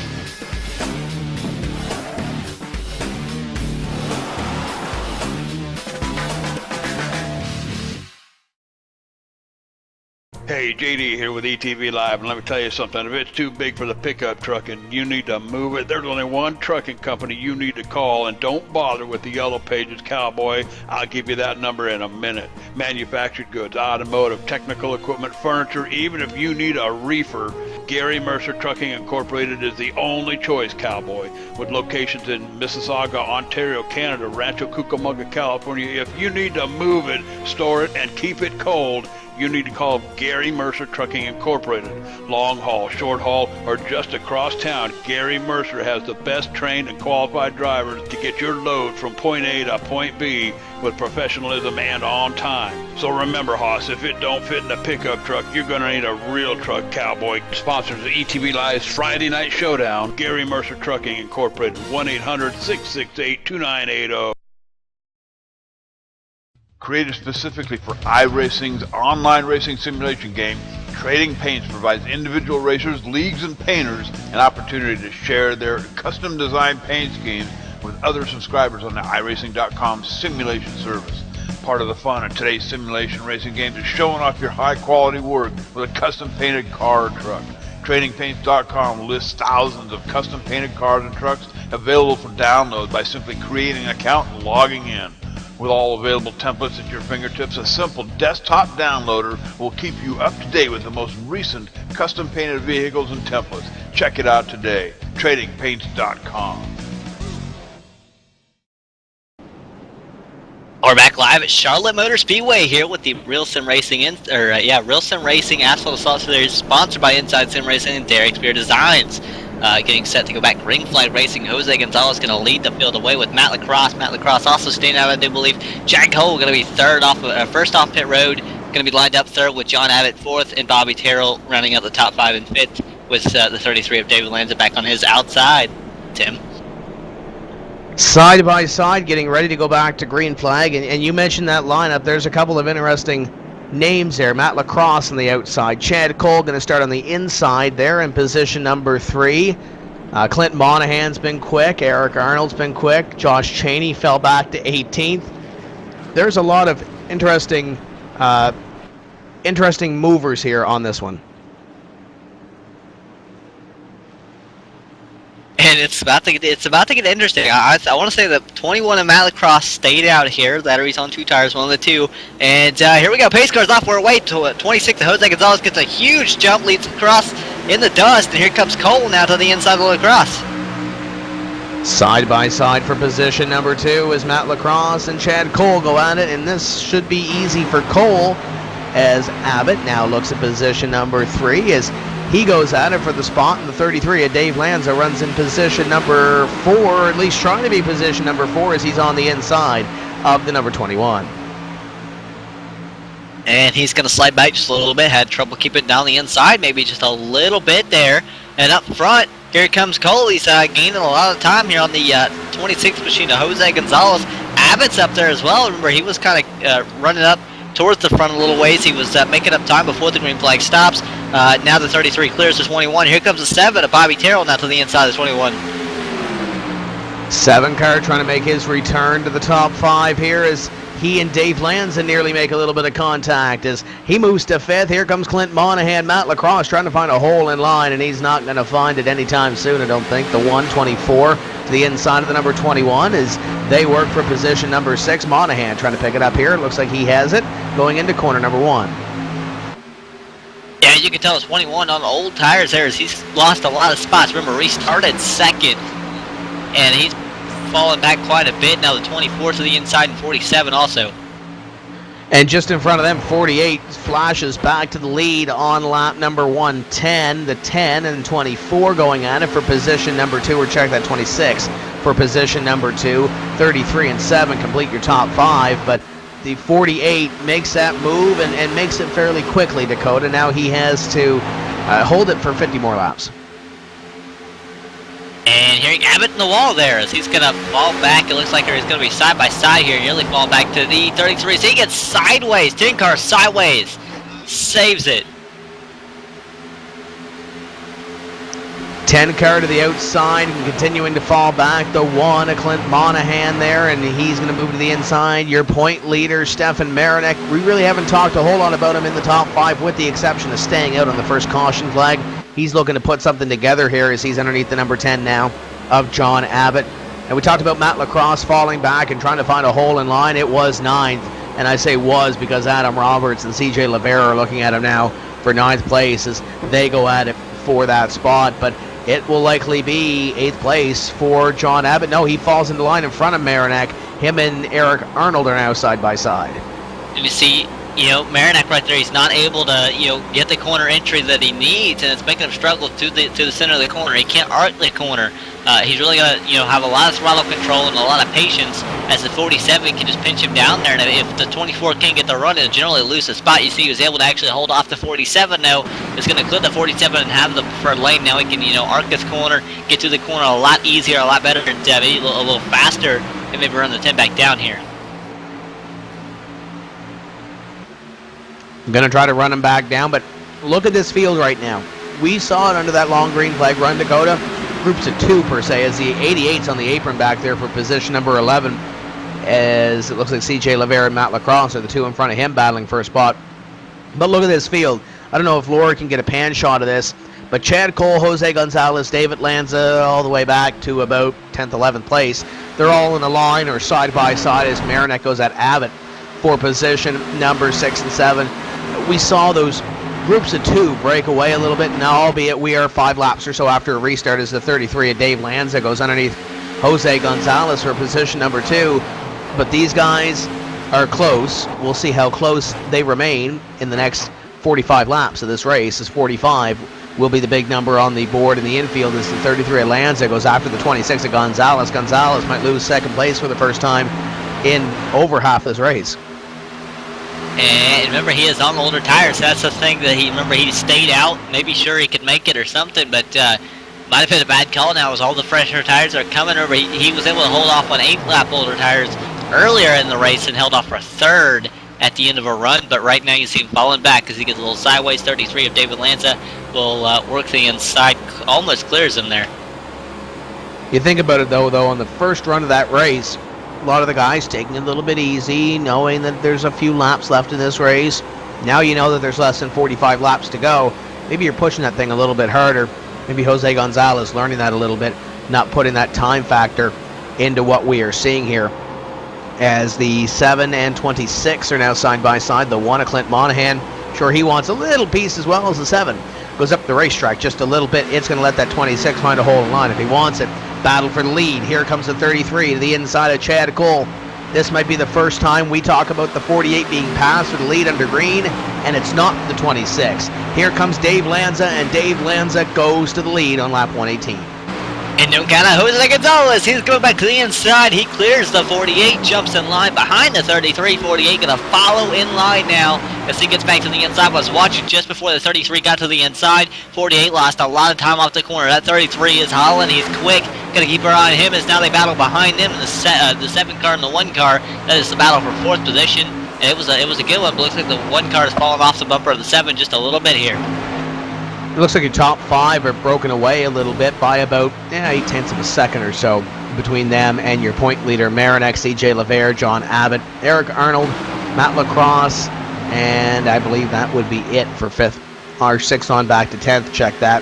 As Dave Lanza leads this field, Lanza looking to pick up his first win of the season. Gonzalez has won this season and looking to pick up yet another victory to add to his 2 that he currently has already.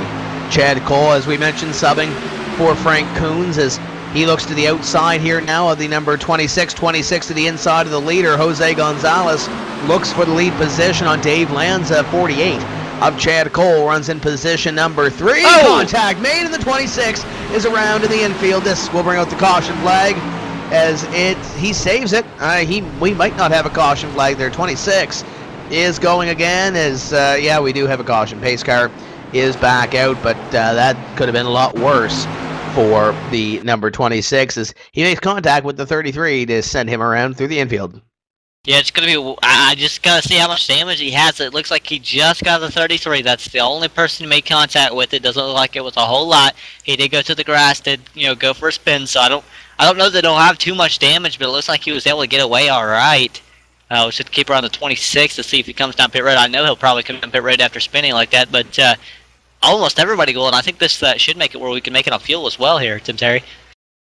33 stays out, everybody else comes in. I'd be a little concerned with the rear suspension on that 33 with the way he hit the number 26, or they touched going at a corner number 4, but nevertheless, Evan, everybody else is down on the pit road here with less than 40 laps remaining in this race. What is everybody saying?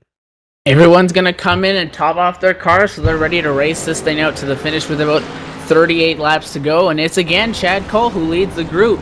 Down on the pit road, his crew's going to put the jack under the race car, lift it up for right side tires. He is going to stay for 4. It looks like everyone's going to take 4 tires, a splash of fuel, and it's going to be a race off pit road. And a 48 is going to beat the 7 off. He will remain the lead of those. So Chad Cole will be second. David Lanza, however, did stay out. 7.6 seconds for Marinek's pit stop.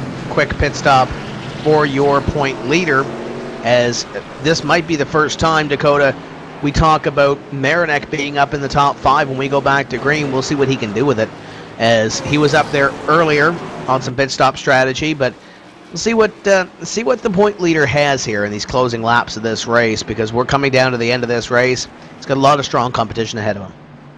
It does. That was an unbelievable pit stop, because that was 4 tires. That was streaky.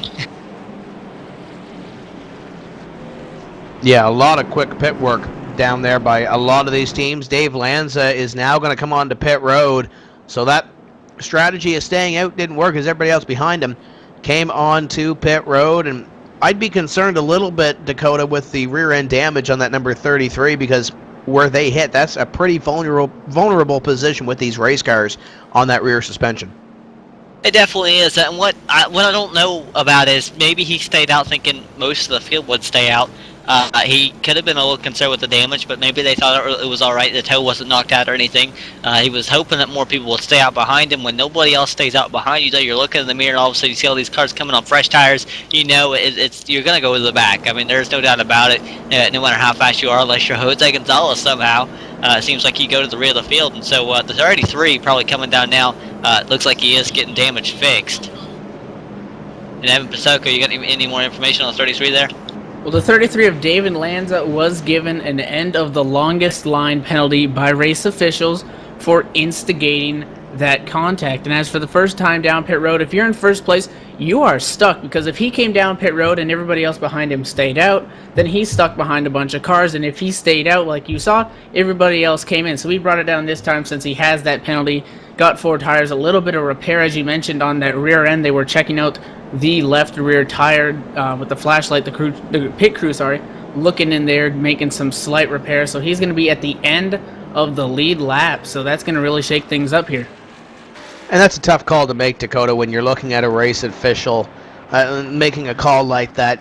Looking at that incident, coming up at a corner number 4, yes, Dave Lanza gets a little bit high and comes down the racetrack a little bit. When you look at that 26 car coming up at a corner number 4, I really don't think he gave him a whole lot of room either. Coming up at a corner number 4, tough call to make if you're an admin. They've ruled it on Dave Lanza. Lanza will go to the rear of the field. You want to listen to some great radio? The iRacing Today radio show is hosted by Trevor Cameron and Chad Dalton, by fans, for fans. This is an unabridged, unbiased, and completely off-the-cuff live radio show about everything iRacing, up close and not personal. Live call-ins, no rules, no back talk, and no BS. iRacing Today radio show Mondays at 8:30 on ETV Radio Live, etv-eplay.net. Also featured on iTunes, Windows Media Guide, and TuneIn Radio. Get the mobile app from tunein.com. That's the iRacing Today radio show, as you'll be able to hear them coming up next week. Chad Cole and Bobby Terrell side by side. We're getting ready to go back to green, as we will have 36 laps to go when we go back. And it looks like, yeah, caution was delayed. Lights are back on, and we're going to go around one more time here, Tim. So one more lap of caution. It looks like there might have been somebody at the back stopped. Grosskopf is coming off of pit road. And we had a wreck under caution, boys. 25 and 88 going into corner number 1. And does the 88 just hook the 25? Going down into corner number 1 under what are you seeing there, Dakota? I don't honestly know. That's a unique thing that happens occasionally. Maybe there was a technical difficulty on the side of the 88. It's hard to say, but it does appear we...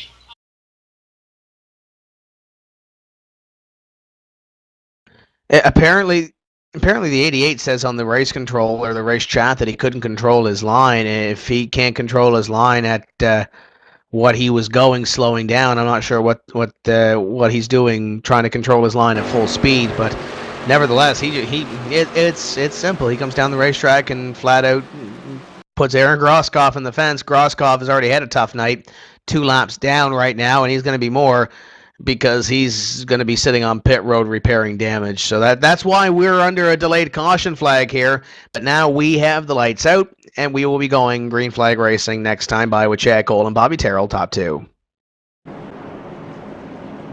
And yeah, it is going to be Cole up front with Terrell. These guys are going to be on fresh tires, I do believe. Things are about to get interesting here. Jose Gonzalez, we were talking about him a while ago when he was actually the cause of the last caution going around in the grass. Currently scored in his 26 machine in 10th position, so he has about 9 cars to go through to get back up to the front. He'll be in row number 5 though, so not too far back as the pace car gets set to dive. Cole will take us to the green, Tim. And your point leader going to line up in position number 3 as well as Stefan Marinek. Pace car in. Cole going to lead him down a little bit slower this time, and it was a quick restart last time. Going to be a slower one this time. When does he go? He is still waiting right here. Green flag flies for the 48. Everybody's slow, bunched up behind him. The 7 and 24 are going to be at it for position number 2. Marinek gets a little slow into corner number 1. Oh, the 24 nearly pitched it in on the 7 as the 7 tries to hold position number 2. 24 looking for the spot.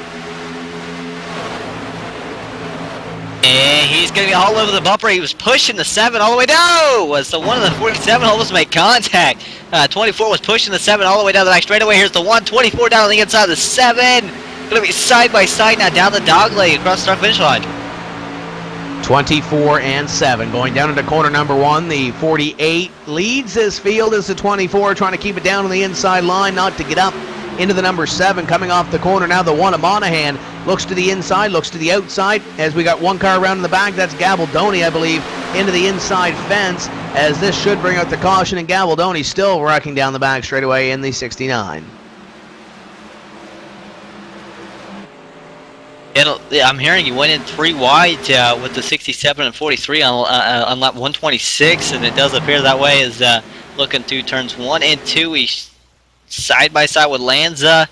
Then he's 3 wide, and it looks like he just comes down on somebody and then ends up going up, getting the outside wall after hitting them, then comes down and collects somebody else while making a charge to the inside wall once again. So 69 in trouble here. So it looked like his car was broken before he actually ended up wrecking. Yeah, I'm not there was a car down low on the 28 on the 69. I'm not sure if there was anything that was broke there at that point, Dakota, but I think once he hit that car on the inside, he goes up into the fence, and there might be something broke at that point and comes down right in front of J. Randall Watkins, and Watkins is nowhere to go but into the back bumper of the 69. 62 going to get a little piece of this as well. Actually, he's going to get more than a little piece of it. He gets that number 69 as he comes back across, and he also gets the numbers, the John Randall Watkins number, the J. Randall Watkins number 27.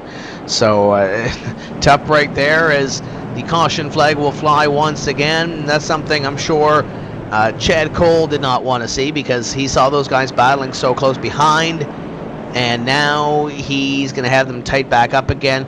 He's been good on these restarts, switching everything up and trying to throw these guys behind him for a loop, which is good for him because he's not predictable. We'll see what he can do this time though. I'm sure we're going to have a couple of restarts here to close off this race. Well, I guess we'll just have to find out and see with a little over 30 laps to go. I believe 34 laps remaining currently at this point in time. It's hard to say, but the way things are going, we could see a few cautions. Here's the interesting thing, though. We got to watch Chad Cole. He's kind of a sitting duck sitting up front. Everybody behind him has got his draft. Yeah, it's like a super speedway right now. If they have his draft and they're as fast as they are up there, he's in trouble. He's got to be able to hold these guys off. If they get a shot to the inside, they will take it, and that's so. We see some incidents under caution there. But yeah, expect to see Chad Cole going as soon as he can, maybe changing up on the restarts. He's got to be able to, hold off those guys behind him for 30 more laps. It's going to take a while. We'll be on board for the restart with Chad Cole when we do go green, but I really, you talk about him going as soon as the pace car goes off. he's had one restart where he went where the pace car went off. He's had more than not the restarts where he comes to the dog leg and he's nearly straight on that piece of dog leg on the front straightaway when we go green. He starts sometimes in the middle as well. You can't really predict where he's going to start, so we'll see what he can do here. Looking at the point situation right now, coming in, Marinak had 46 on CJ Levere. He's got 1 position. Check that, 2 positions on CJ Levere, 3rd compared to 5th right now. So it looks like Marinak continuing to build that point lead. Matt Lacrosse came in at 3rd, or what would be 3rd in points. He is running right now in position number 9. Jose Gonzalez was running in 5th. He runs in position number 8. Bobby Terrell runs in position number 2 right now. He's looking to gain some spots. He'll probably take over 5th if they run, or if they finish the way they are running right now. So there's a couple of drivers here, Dakota, that are really looking to make a splash here and pick up some spots. Not necessarily the 1st or 2nd place position, but trying to make some moves here. We are just past the 1/3 distance in this season, and it's a big point lead that Marinak has built, but we have over half the season to go. One bad race is going to take a huge chunk likely out of that point lead. It's not going to lose the point lead for your point leader the way it is, but it could very well lose a huge chunk of it. And, for a lot of these guys, the top 10 run is a solid points day. That's the points day they need to make up. Remember, it's not just a battle for the points lead. I mean, that's where it's at, but there are other prizes up throughout the championship, I do believe, here for, drivers finishing, in other places. And right now, the battle for 2nd, 3rd, it's all heating up. Eric Brundage, remember, came in 2nd, did not show once again, so he's probably going to fall back to 3rd or 4th even. He's easily falling out of contention by a lot right now. There's other guys like John Abbott currently sitting in the 10th position in points. He's got to have some solid points days, being as he's got people on his heels and he's on the heels of others. It's time for some of these guys have got to make up as many positions as they can. Top 10, they can't go for wins or even 2nd places, but top 10s is where they've got to focus right now, Tim.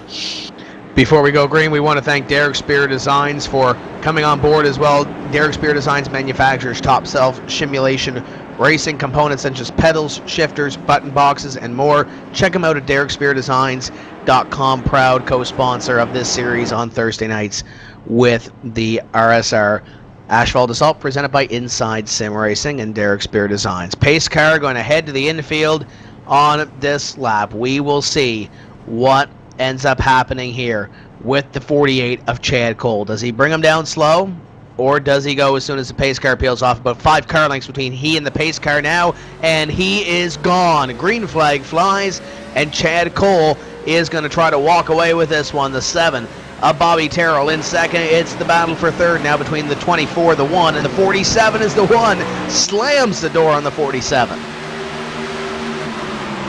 And here they come, basically single file through a lot of the field here, but you go a little ways back, we're side by side. Looks like Arnold shooting to the very inside lane. He's got Gonzalez running his bumper. That's a 747 car. 1 car side by side. 26 looking behind them for position. Cannot waste any time whatsoever now within the final 30 laps of this race. 47 to the inside of the 1, the 26, going to try to follow him through as well. 47 and 26 going at it with the 1 of Clint Monahan for what is position at number 4 right now. And it looks like Eric Arnold trying to play both lines, trying to protect his position. Been a long time, been a while since he's been up here in the top 5 at the closing laps of these races. That it has, and he's got a pretty good position now, sitting in the 4th position. And here comes Jose Gonzalez, though, looking to maybe take that spot away as he should take over the 5th position. So now it's going to be 47, 26, 1, and 4. As now the 4 of CJ Levere looks to the inside of the 1 of Clint Monahan. They're going to be side by side, almost make contact. There's the 4 shoots to the inside. He's going to lose a little bit of time here. It looks like down the back straightaway. CJ Levere now looks underneath the number 1. The 1 gets a great run into the corner and will shut the door on Levere for position at number 6. Up in front, it continues to be Chad Cole, but look, he's got company. Bobby Terrell is there in the number 7 as he puts pressure on the number 48 of Chad Cole for the spot. I think he might have missed his marks a little bit, though, Dakota, going into corner number 1, going to lose a couple of car lengths. Either that or the 7 found some new marks, so he's on a roll. 7 car has not been slow. He's been really stout all night long. If you do remember earlier on, he lost the draft to the leaders. But then again, they were racing back there. Right now, he's not racing anybody, and look at him running right there with the race leader.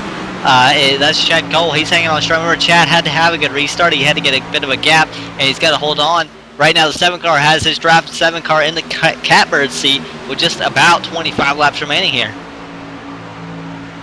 25 laps to go in one of the longest races of the season for the RSR Asphalt Assault Series. Top 2 beginning to break away by 4 car lengths over Marinec.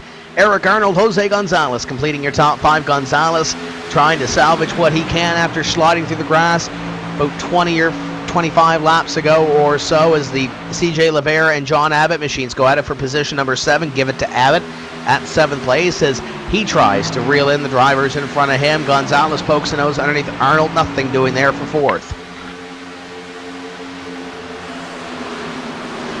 Meanwhile, up front, you have the 7 of Bobby Terrell. He's on the pump for the 48, but he cannot get anywhere. It looks like he's really exiting a lot higher off the corners than the 48. You see the big difference in the lines. The 7, though, he's sticking with the 48. He's not getting around him. He's not looking like he's able to make a move, but he is sticking with him. 48 hitting the optimal line. It does look like you see him making up a lot of time. 7 car gets a lot of sideways off of turn number 2. 7 car still on the attack, though. Keep a half eye on the Eric Arnold machine as he is way up the racetrack in the 47. He loses 1, 2, 3, and maybe 4 positions to Doug Roth in the number 43 as he was going at it with Jose Gonzalez and Dakota. I'm not sure if there was a little bit of contact there or not, but all I saw was the 47 shooting up towards the fence. Yeah, I was looking at that at the same time, and when I saw him, I probably let you know that I believe the 26 actually made contact with the 47. I don't know actually who initiated the contact. I don't know whether it was on purpose or not. All I know is the 47 got shot sideways. His arm behind him, the 4 car. CJ Levere, it looks like he's going around. He keeps it straight. 40. Oh, he's in the grass again, once again. I don't know if he looks like. Oh, no, there he goes. He's around in car number 4. He's going to be on the inside fence, and this should bring out the caution flag if he does stop on the racetrack. And it doesn't look like he stopped on the racetrack. He's getting slow. He's getting turned around on the front stretch in turn number 1. It looks like he is now away, but the pace car is out. Caution is out as now it looks like Levere is going to be able to stay on the lead lap. Caution now for the 4 car for spinning out there after making some a lot of contact, really. Yeah, we got 2 incidents on this caution here. Is the 44 and 81. It may be for the 44 triggering the sim, as the 81. This was happening as the 4 car was going around. The 44-81 continued to go at it. We thought there was going to be a caution flag. 81 of Almindo just drives it in way too deep into corners number 1 and 2 and flat out dumps the 44 of Glenn Campbell. Campbell, I believe, going to have a little bit of contact with another car there as he went around the 40 of Joey Hilton. Going to be that car as the Almindo there. Just he's I just drove it in way too deep. There's no other words to really explain that one, Dakota, as the 7 car is being scored as your leader. And here comes the 48 down pit road. That is Cole. And I believe he had some company there. Yeah, 4 cars stay out in the top 5. Chad Cole comes in. The good thing for him, though, Evan, is everybody outside the top 5 appears to be coming in with him. And that is the good thing. He is going to lead them down once again. So he seems to be the leader. Everyone seems to be following him as far as pit road strategy. And he's going to pull down way down into his pit box down here on the end of pit road. He's going to lift it up, put some right side tires on it. The number 21 machine right in behind him. That's Matt Lacrosse. 4 tire stop for the 48 machine. And he's going to go off pit road. But he's going to get passed by a couple of race cars, maybe taking 2 tires. I believe he may have got the 1 at the line, but it's the 47 of Eric Arnold that will end up taking away the lead-off pit roader of the cars that did come down into pit road, and it's going to be right side tires only for the number 47 of Eric Arnold. Bobby Terrell is your leader with Marinec now in position number 2. Gonzalez, Abbott, and Roth your top 5. That is definitely shaking things up here.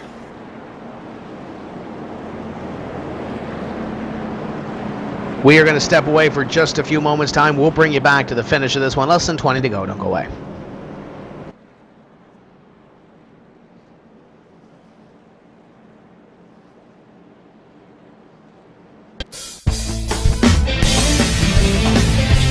If you're a serious online racing enthusiast, you need Derek Spear Design, maker of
If you're a serious online racing enthusiast, you need Derek Spear Design, maker of high-quality, custom-built, and 50 caliber strong simulation racing products like button boxes, shifter pedals, component parts, and more. The advantage a championship sim racing driver needs. Rated 10 out of 10 by Inside Sim Racing TV. Check out his line of top-shelf sim racing products reasonably priced at DerekSpearDesigns.com and buckle in for a no-nonsense ride. DerekSpearDesigns.com today, cowboy.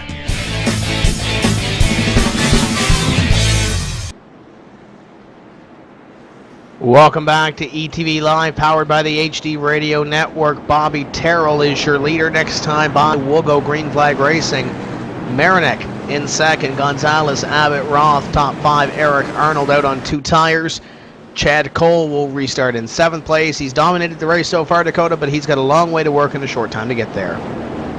And there's some interesting tire strategies, fuel strategies in front of them, some faster cars, some even cars even maybe. But this is going to be interesting. All eyes on the 48 right now. A lot of positions in front of them there. Get it out eventually. So we'll crown a winner here in just a few moments' time. Bobby Terrell trying to hold on and take what would be his 4th win of the season in Ty Marinek for the series lead. Marinek trying to take his 5th win and extend his point lead even further.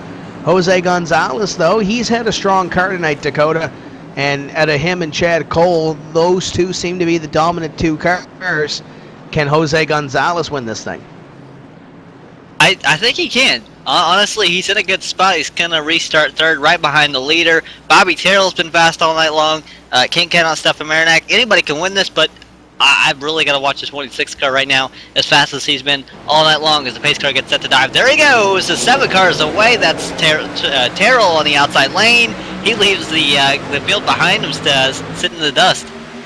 John Abbott tried to make an outside move there, but the 24 was there. Could not go to the outside of your 2nd place driver. John Abbott was antsy to get going. Now it's the battle for 2nd as Gonzalez going to go to the inside, and the 47 and 10 going to go at it. 47 had the nose there, and the 10 tried to shut it on him as they go down into corner number 3 now. The 47 to the inside of the 10, the 24 and 26 side by side coming up at a corner number 4, this time by 15 laps to go for Terrell. And behind them, how about the 48? That's Chad Cole. He's now to the outside of what does appear to be the 43 car. He's going to clear the 43, shoves it down underneath the 10, and now underneath the 24. He's coming very, very quickly in his 48 machine.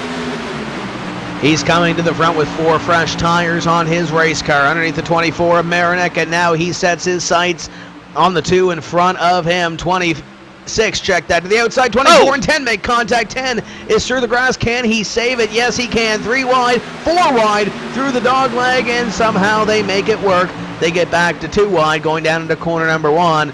I don't know how that wasn't a wreck. That was dangerous, that's for sure. Here comes 21, going to be down to the very bottom. 3 wide. That's Lacrosse on the inside. Dave Lanza around, and I believe there's one more car parked in the back straightaway as well. That's the 65 of Ed Williams Jr. That brings out the caution flag here, and we'll have a restart with less than 10 laps to go. But I don't know if you noticed, Dakota, but look who made his way into second place in that exchange. Eric Arnold is into second, looking to make something happen here.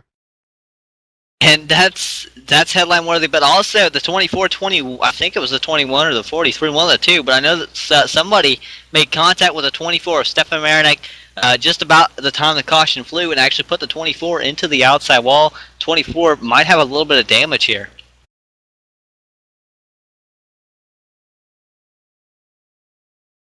So Marinek and the number 24 might have a little bit of damage to that race car. We'll see what happens here as a 10 back there as well. He had a close moment going through the grass a little bit earlier on. So he sits in position number 9 right now with not a whole lot of time to make up any positions. Couple of fakes back there. I believe the first down pit road is Marinek, and he's going to be pretty lonely down there. 2 or 3 at the back that might have been involved in this last caution are coming down. It looks like Marinek will be the first car down into a stall, Evan Basoko. And that's right. As the caution flew there for the incident on the back straightaway, slight contact sent that 24 into the wall. They're going to come down for precautionary damage. He does have a quite large points lead, and with about 16 cars on the lead lap, they believe they can make that up, so he's going to come down for a 4-tire stop. He's currently sitting, they have the hammers out there banging on the sheet metal there on the left side of the car, so the 24 car in for repairs. So the point leader, Marinek, he might lose a little bit of his point lead here because we have 26, or check that, 16 on the lead lap, and Doug Fleming is the last driver on that lead lap. Almindo one back, Gabaldoni one back, Douglas Wyatt, J. Randall Watkins 2-3 back. So if he can stay on the lead lap, he's guaranteed probably a top 15 finish. With your second place point man, or your new second place point man, CJ Levere, well, he's back there in 13, so that's not going to help a whole lot. Matt Lacrosse, he's back there in 7th place. So with Marinek having a bad run, Dakota, these other drivers not having stellar runs either, the biggest gainer might be the 26 and the 7. Bobby Terrell is standing to gain the most points here, but keep in mind he's 72 back coming into tonight on the point leader, so he might gain 10 or so, but your point gap is still going to be at least a race and a half between those two. But if you look at the 24 right now, he's in trouble. He was in trouble, I believe, a few weeks ago. He's able to come back. If the 24 has some trouble, in some of the coming weeks, that gap could very well become a lot smaller, and we see that the 24 has become less invincible. The less we see at Brundy's, the less invincible the 24 appears to be. So, I don't know. We saw at Texas, the 24 was one of the dominant cars, ended up winning the race. Now he's going to be sitting 15th. Is where he was scored that last time across the start-finish line, as he now goes around the 62 lap car there, I do believe. But a lot of positions to make up. I don't know that he can win this race. There is no possible way he can honestly win this race with just 10 laps to go here. I think we can rule him out for a win. It's just a matter of how many points that he loses. I think right now he comes in 46 points up, let's say, and we're not going to include Brundy's on this because Brundy's is not here.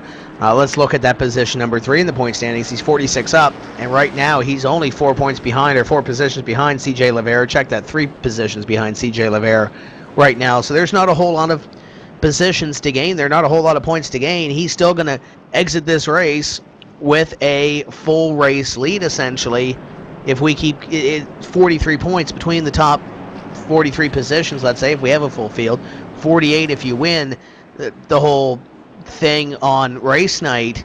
Essentially, you can call a 40-something point lead a full race unless you finish dead last in the running order in a full 43-car field. So, yes, Marinek still has a long way to go, and there's still a little bit of there's still a couple of races to go here. But it's looking pretty good here. He's just going to play a little bit of damage control now.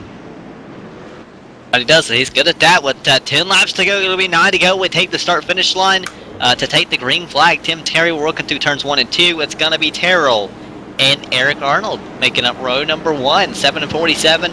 You have the 48 and 26, the 2 dominant cars of the night it appeared to be, making up row number 2. Those are the 2 cars you don't want in your rearview mirror, and that's where they're going to be for the 7 and the 47. And they're kind of, like a pairing there. And you look at this running order right now, you have the 47 up here of Eric Arnold. He hasn't had the best of seasons so far. He's had 2 top 5 finishes in the partial schedule. He's had 11 races. He's had 2 top 5 finishes. He hasn't had a top 5 finish in a long while here in a couple of months. How greedy do you get? And how big does that greed come in if you're going for the lead position and you end up getting into some sort of incident? We'll see how this works out here as the 7 and 47 getting ready to put the hammer down. Pace car is going to head to the infield here, and we will be back to green 7 on the loud pedal. 9 laps to go. Green flag flies. 47 in position number 2. 48 trying to hold off the rest of this field as we work through the dogleg going into corner number 1. 48 and 26. We've seen this battle unfold many times this evening, but now it's for 3rd. Just say what the 26 did not get going the way he wanted to. 48 takes him with the spot. You see the 7 all the way down to the middle lane. He's protecting the inside, making sure nobody can get underneath him. As the 47 getting to his bumper in a hurry. That's Arnold. Remember, Cole is on a little bit fresher tires than most of these guys up here as he's coming into his 48 machine in a hurry. As here comes the 47 to the inside, gets pinched by the 7. Going to be side by side for the race lead here. Eric Arnold to the inside, but don't look now. The 48 is there and looking to make something happen. On the back bumper of Arnold for the lead. Terrell on the outside. Are we going to make it 3 wide? Don't slam the door. He's already there. Oh boy, contact made, and the 47 gets sent around. The 43, 71, the 11 going to get a little bit of contact in this as well, as the caution flag will fly here. And the 47, the 48 had the run down the back straightaway. Dakota 48 was there. 47 slammed the door, and the 48 was kicking it open. Yeah, that was something there. As you see, it just keeps coming down. They just, the 48's on the apron line. There wasn't much further he could go down, and 47 just ends up in the wall. I don't know what else to say on that. That's the point I get back to, though, when you look at that wreck. Eric Arnold hadn't had a top 5 finish in a long while, and it's just a matter of how greedy do you get. Yes, I want 2nd place. Yes, it would be nice to finish in the runner-up spot, but to get that position compared to being out of the race, finishing 3rd, 4th, maybe 5th, it depends how greedy you get. I think the 47 got a little more greedy. The 48 was in there going down into the corner. It's less than 10 laps to go. It's tough to call, but the 48 had a little bit faster car. We'll see how the admins do end up ruling this one, as the 48 right now in 2nd place, is he and the 47 were the reason for the caution. Yeah, when you talk about why we're talking about the admin's call on this, because the guy that caused the caution gets sent to the back. If the 47 was deemed the cause of the caution, then he's already in the back. But if the 48 is deemed the cause of the caution, he gets sent to the back from 2nd position. Yeah, your 47 car is already done for the evening. He's already pulled it on pit road. So we got the free pass of Almindo, and I don't see any other penalty coming across. So that might mean the 48 keeps his spot. If that's the case, the 7 car will maintain the lead, and then that 48 will stay on the outside line on new tires. The 7 has old tires. Going to be really tempting for that 48 to push ahead, but not be ahead of the leader at the line to get any sort of penalty from the sim. So Stephen Almendo has been given the lucky dog. He's been waved around the field here as we see Chad Cole riding on the apron. And Cole was given the EOL penalty. He's trying to go down pit road, so it looks like he's going to come down pit road maybe. Not quite. He's going to stop on the racetrack. Definitely could not go down pit road yet, or to get penalized for passing under yellow here. So it looks like Cole deemed the cause of the caution. He'll go to the rear of the field and have to come back up through the field if he hopes to get even a top 5, top 10. But he has a lot of positions to make up here either way. Tough break for both of those drivers, well on their way to top 5 finishes, but the contact will send both of them out of the top 5 and probably out of the top 10 unless Chad Cole can pass a couple of wrecked race cars or something on these last couple of laps. 5 laps to go. We'll be going back to green here momentarily as the 7 a Terrell, the 1 a Clint Monahan now, and the 26 a Jose Gonzalez will be your top 3. John Abbott, Matt Lacrosse complete your top 5. Marinek back up into position number 9 through all this excitement that has happened. So he's looking to gain a couple of more positions in what will be probably no more than 3 laps or 4 laps of green flag condition. Probably 3 laps no more than of green flag racing. So there's going to be some drivers that are going to be a little bit itchy here in these couple of laps to try to get up here and get these spots. And I have a feeling that I don't think the cautions are over. When you look at guys like Cole all the way back and going to be scored 15th, the last car on the lead lap, I do believe in other things like that, these guys have got to, come to the field, make up as many spots as they can. Remember, Cole's actually subbing for Frank Coons. Wants to get him as many points as he can. He'll have fresher tires than a lot of the guys back there. He might rip to the field. He could cause an incident trying to come through here. Even the guys, up here racing for the lead. But I tell you what, Tim, if you had to pick a guy to win the race, I mean, we've saw the racing action all night. We know who's fast. Who you get your eyes on here? It's tough to call. I think Bobby Terrell has the command on the restart. He's got control. I think if we do go green for more than 2 laps, if we go green to the end, you might have to look at the 26. But I think if we get a quick caution here to end this thing, I think the 7 is going to be the driver to watch here on this green flag run. 157, lights are off, so we will go green flag racing on 158. So we'll have 3 laps remaining. We'll have at least 1 lap of green, and we'll see how many laps of caution, if at all, Dakota, this ends this race. It's going to be exciting. Terrell has command. It's going to be hard to beat him. You might have to see somebody use the bumper here. We're not at Bristol, but you never know.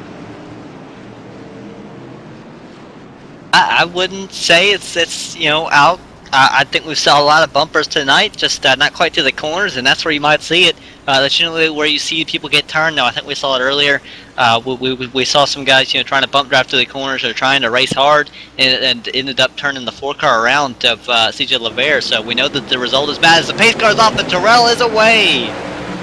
Green flag flies, the 26 to the inside of the number 1. Jose Gonzalez might have something here for your leader, but he has to get past the number 1 of Clint Monahan to do so. Side by side for position number 2 as they run side by side behind them with Matt Lacrosse and the number 10 of John Abbott. They're wrecking behind. This will end the race, and Bobby Terrell will be your winner as we will see caution for a big wreck out back.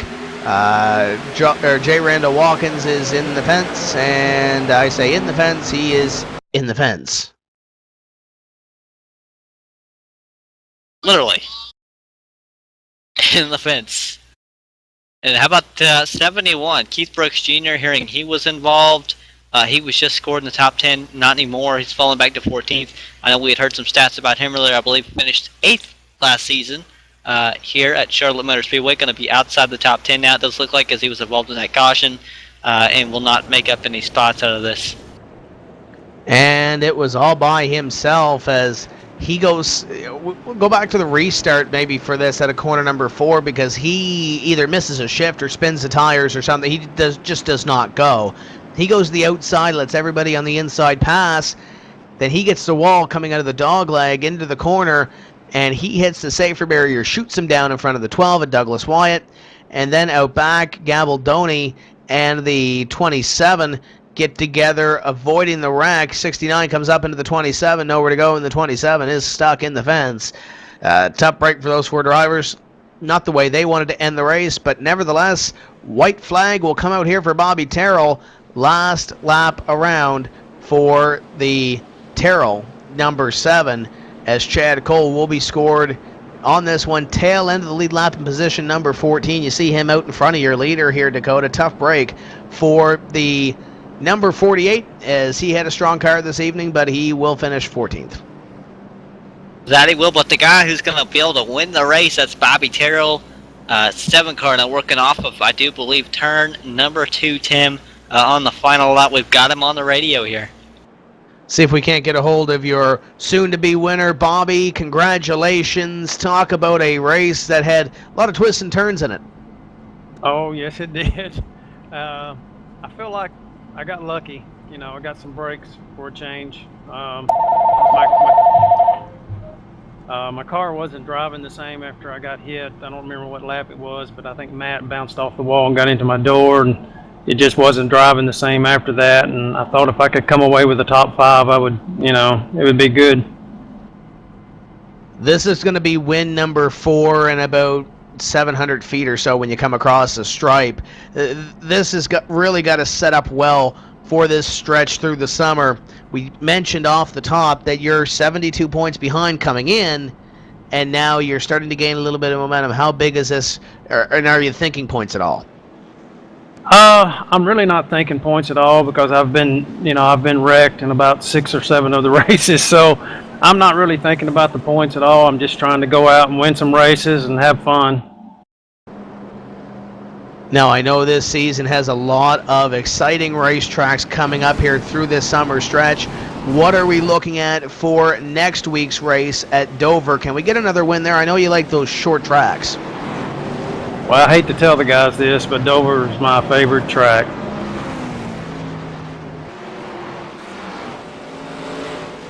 I love it. I love Dover. It's a fun track.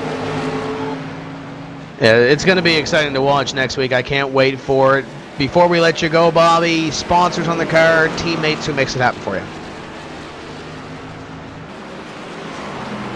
Yeah, I'd like to give a shout out to you guys up in the booth for doing this. I mean, y'all do an awesome job. I go back and watch them after it's over with. I really appreciate y'all doing it. Real Sim Racing, Inside Sim Racing, Derek Spear Designs, Red Ass Chassis Works, and Stroker Ace Team for inviting me to help them out this week. So that's it. Bobby Terrell, your winner. He's going to burn him down here, and while he celebrates in the front straightaway, we are going to throw it to Dakota, who's caught up with your second place finisher, Jose Gonzalez. And Jose, man, I bet you're kind of wore out probably. I mean, you came back from spinning the car out, running up and back to the field, racing to all these restarts at the end. You even led quite a bit earlier on in the race. It was a very interesting race for you. Even on old tires, it seemed like you were one of the best cars out there. Talk about your night, man. Yeah, I seem to get a lot of these types of races. I think it was Lanza who got into me, and I got just a little bit of damage, but it wasn't that bad. It was like 2-3 seconds of repair, and I was able to get back up there in the beginning of the race. I mean, me and Chad, we were paired together, and we were getting away from everybody, and I felt I had a great car. People were complaining about how their cars were handling, and I thought mine was handling great, so I felt good about it. And I guess I ran out of time. These races go; you get a lot of cautions in the end, and I ran out of time. Jose, are you saying you ran out of time one of the longest races of the season? That's right. I ran out of time. All right, Jose. You got me. Yeah, need another 50 laps, right? No, just 5 laps in green or something, or even less. I just needed time to catch Bobby. He restarted. I just had to catch him. And you've had a lot of races where you seem to be really, really, really, really fast here. Is Dover going to be one of those races for you next week? I doubt it. I don't like that track. Bobby likes it, but I don't. All right, Jose. Well, we'll see what you can do next week, and go ahead and give you a chance to throw out any shout-outs you may have here. Hippie's Paint Shop and Axel Sanitary, and and you guys, especially George Wood, the professor. He does such a great job snoozing off there in the pit road. You got to thank him, right? Definitely here. And Jose Gonzalez, your second place finisher here tonight at Charlotte Motor Speedway with the Real Sim Racing Asphalt Assault Series, sponsored by Inside Sim Racing and Derek Spear Designs. Now we go down to our third place finisher, not Bobby Terrell. He actually won the race. What am I thinking? Clint Monahan, who's standing by with Evan Soko. And we're down here on pit road. We've caught up with the driver of the number 1 Zaxby Chevrolet, Clint Monahan. And Clint, that sure was a long race. Yeah, I wish it would have ended earlier, but like Jose, I wanted to go another few more laps. I think I could have passed both of them. And with that long race, how important were the tires when you pitted? How long you could go on fuel and track position? One of my teammates, Aaron, tested our fuel mileage, so it was 58 laps, so, and when everybody pitted, we had 60 to go, so that really sucked. It threw everything out the window right there. But every pit stop, if it was more than 10 laps, took 4. If it was less, it took 2. And definitely, you didn't qualify in the greatest position. Qualified 12th. You had a pretty strong showing in practice. How was the car handling for you tonight? As good as a fixed setup can run. This cookie cutter tracks are only tracks I'm good at. So that's the only reason I was able to keep up tonight. Well, definitely a strong run. And any teammates, sponsors, or people that helped you get here, shout out you want to throw out to them? Of course. My teammates, Mark Bratcher, Justin Boston, and Aaron Grosskopf. Also my dogs, Noel and Pebbles. You can follow them on Instagram. It's /Noebbles, Noebbles. There's adorable pictures on there. If you don't follow them, they're going to defecate on your grass. And let's think about those people in Washington with that bridge collapse this afternoon.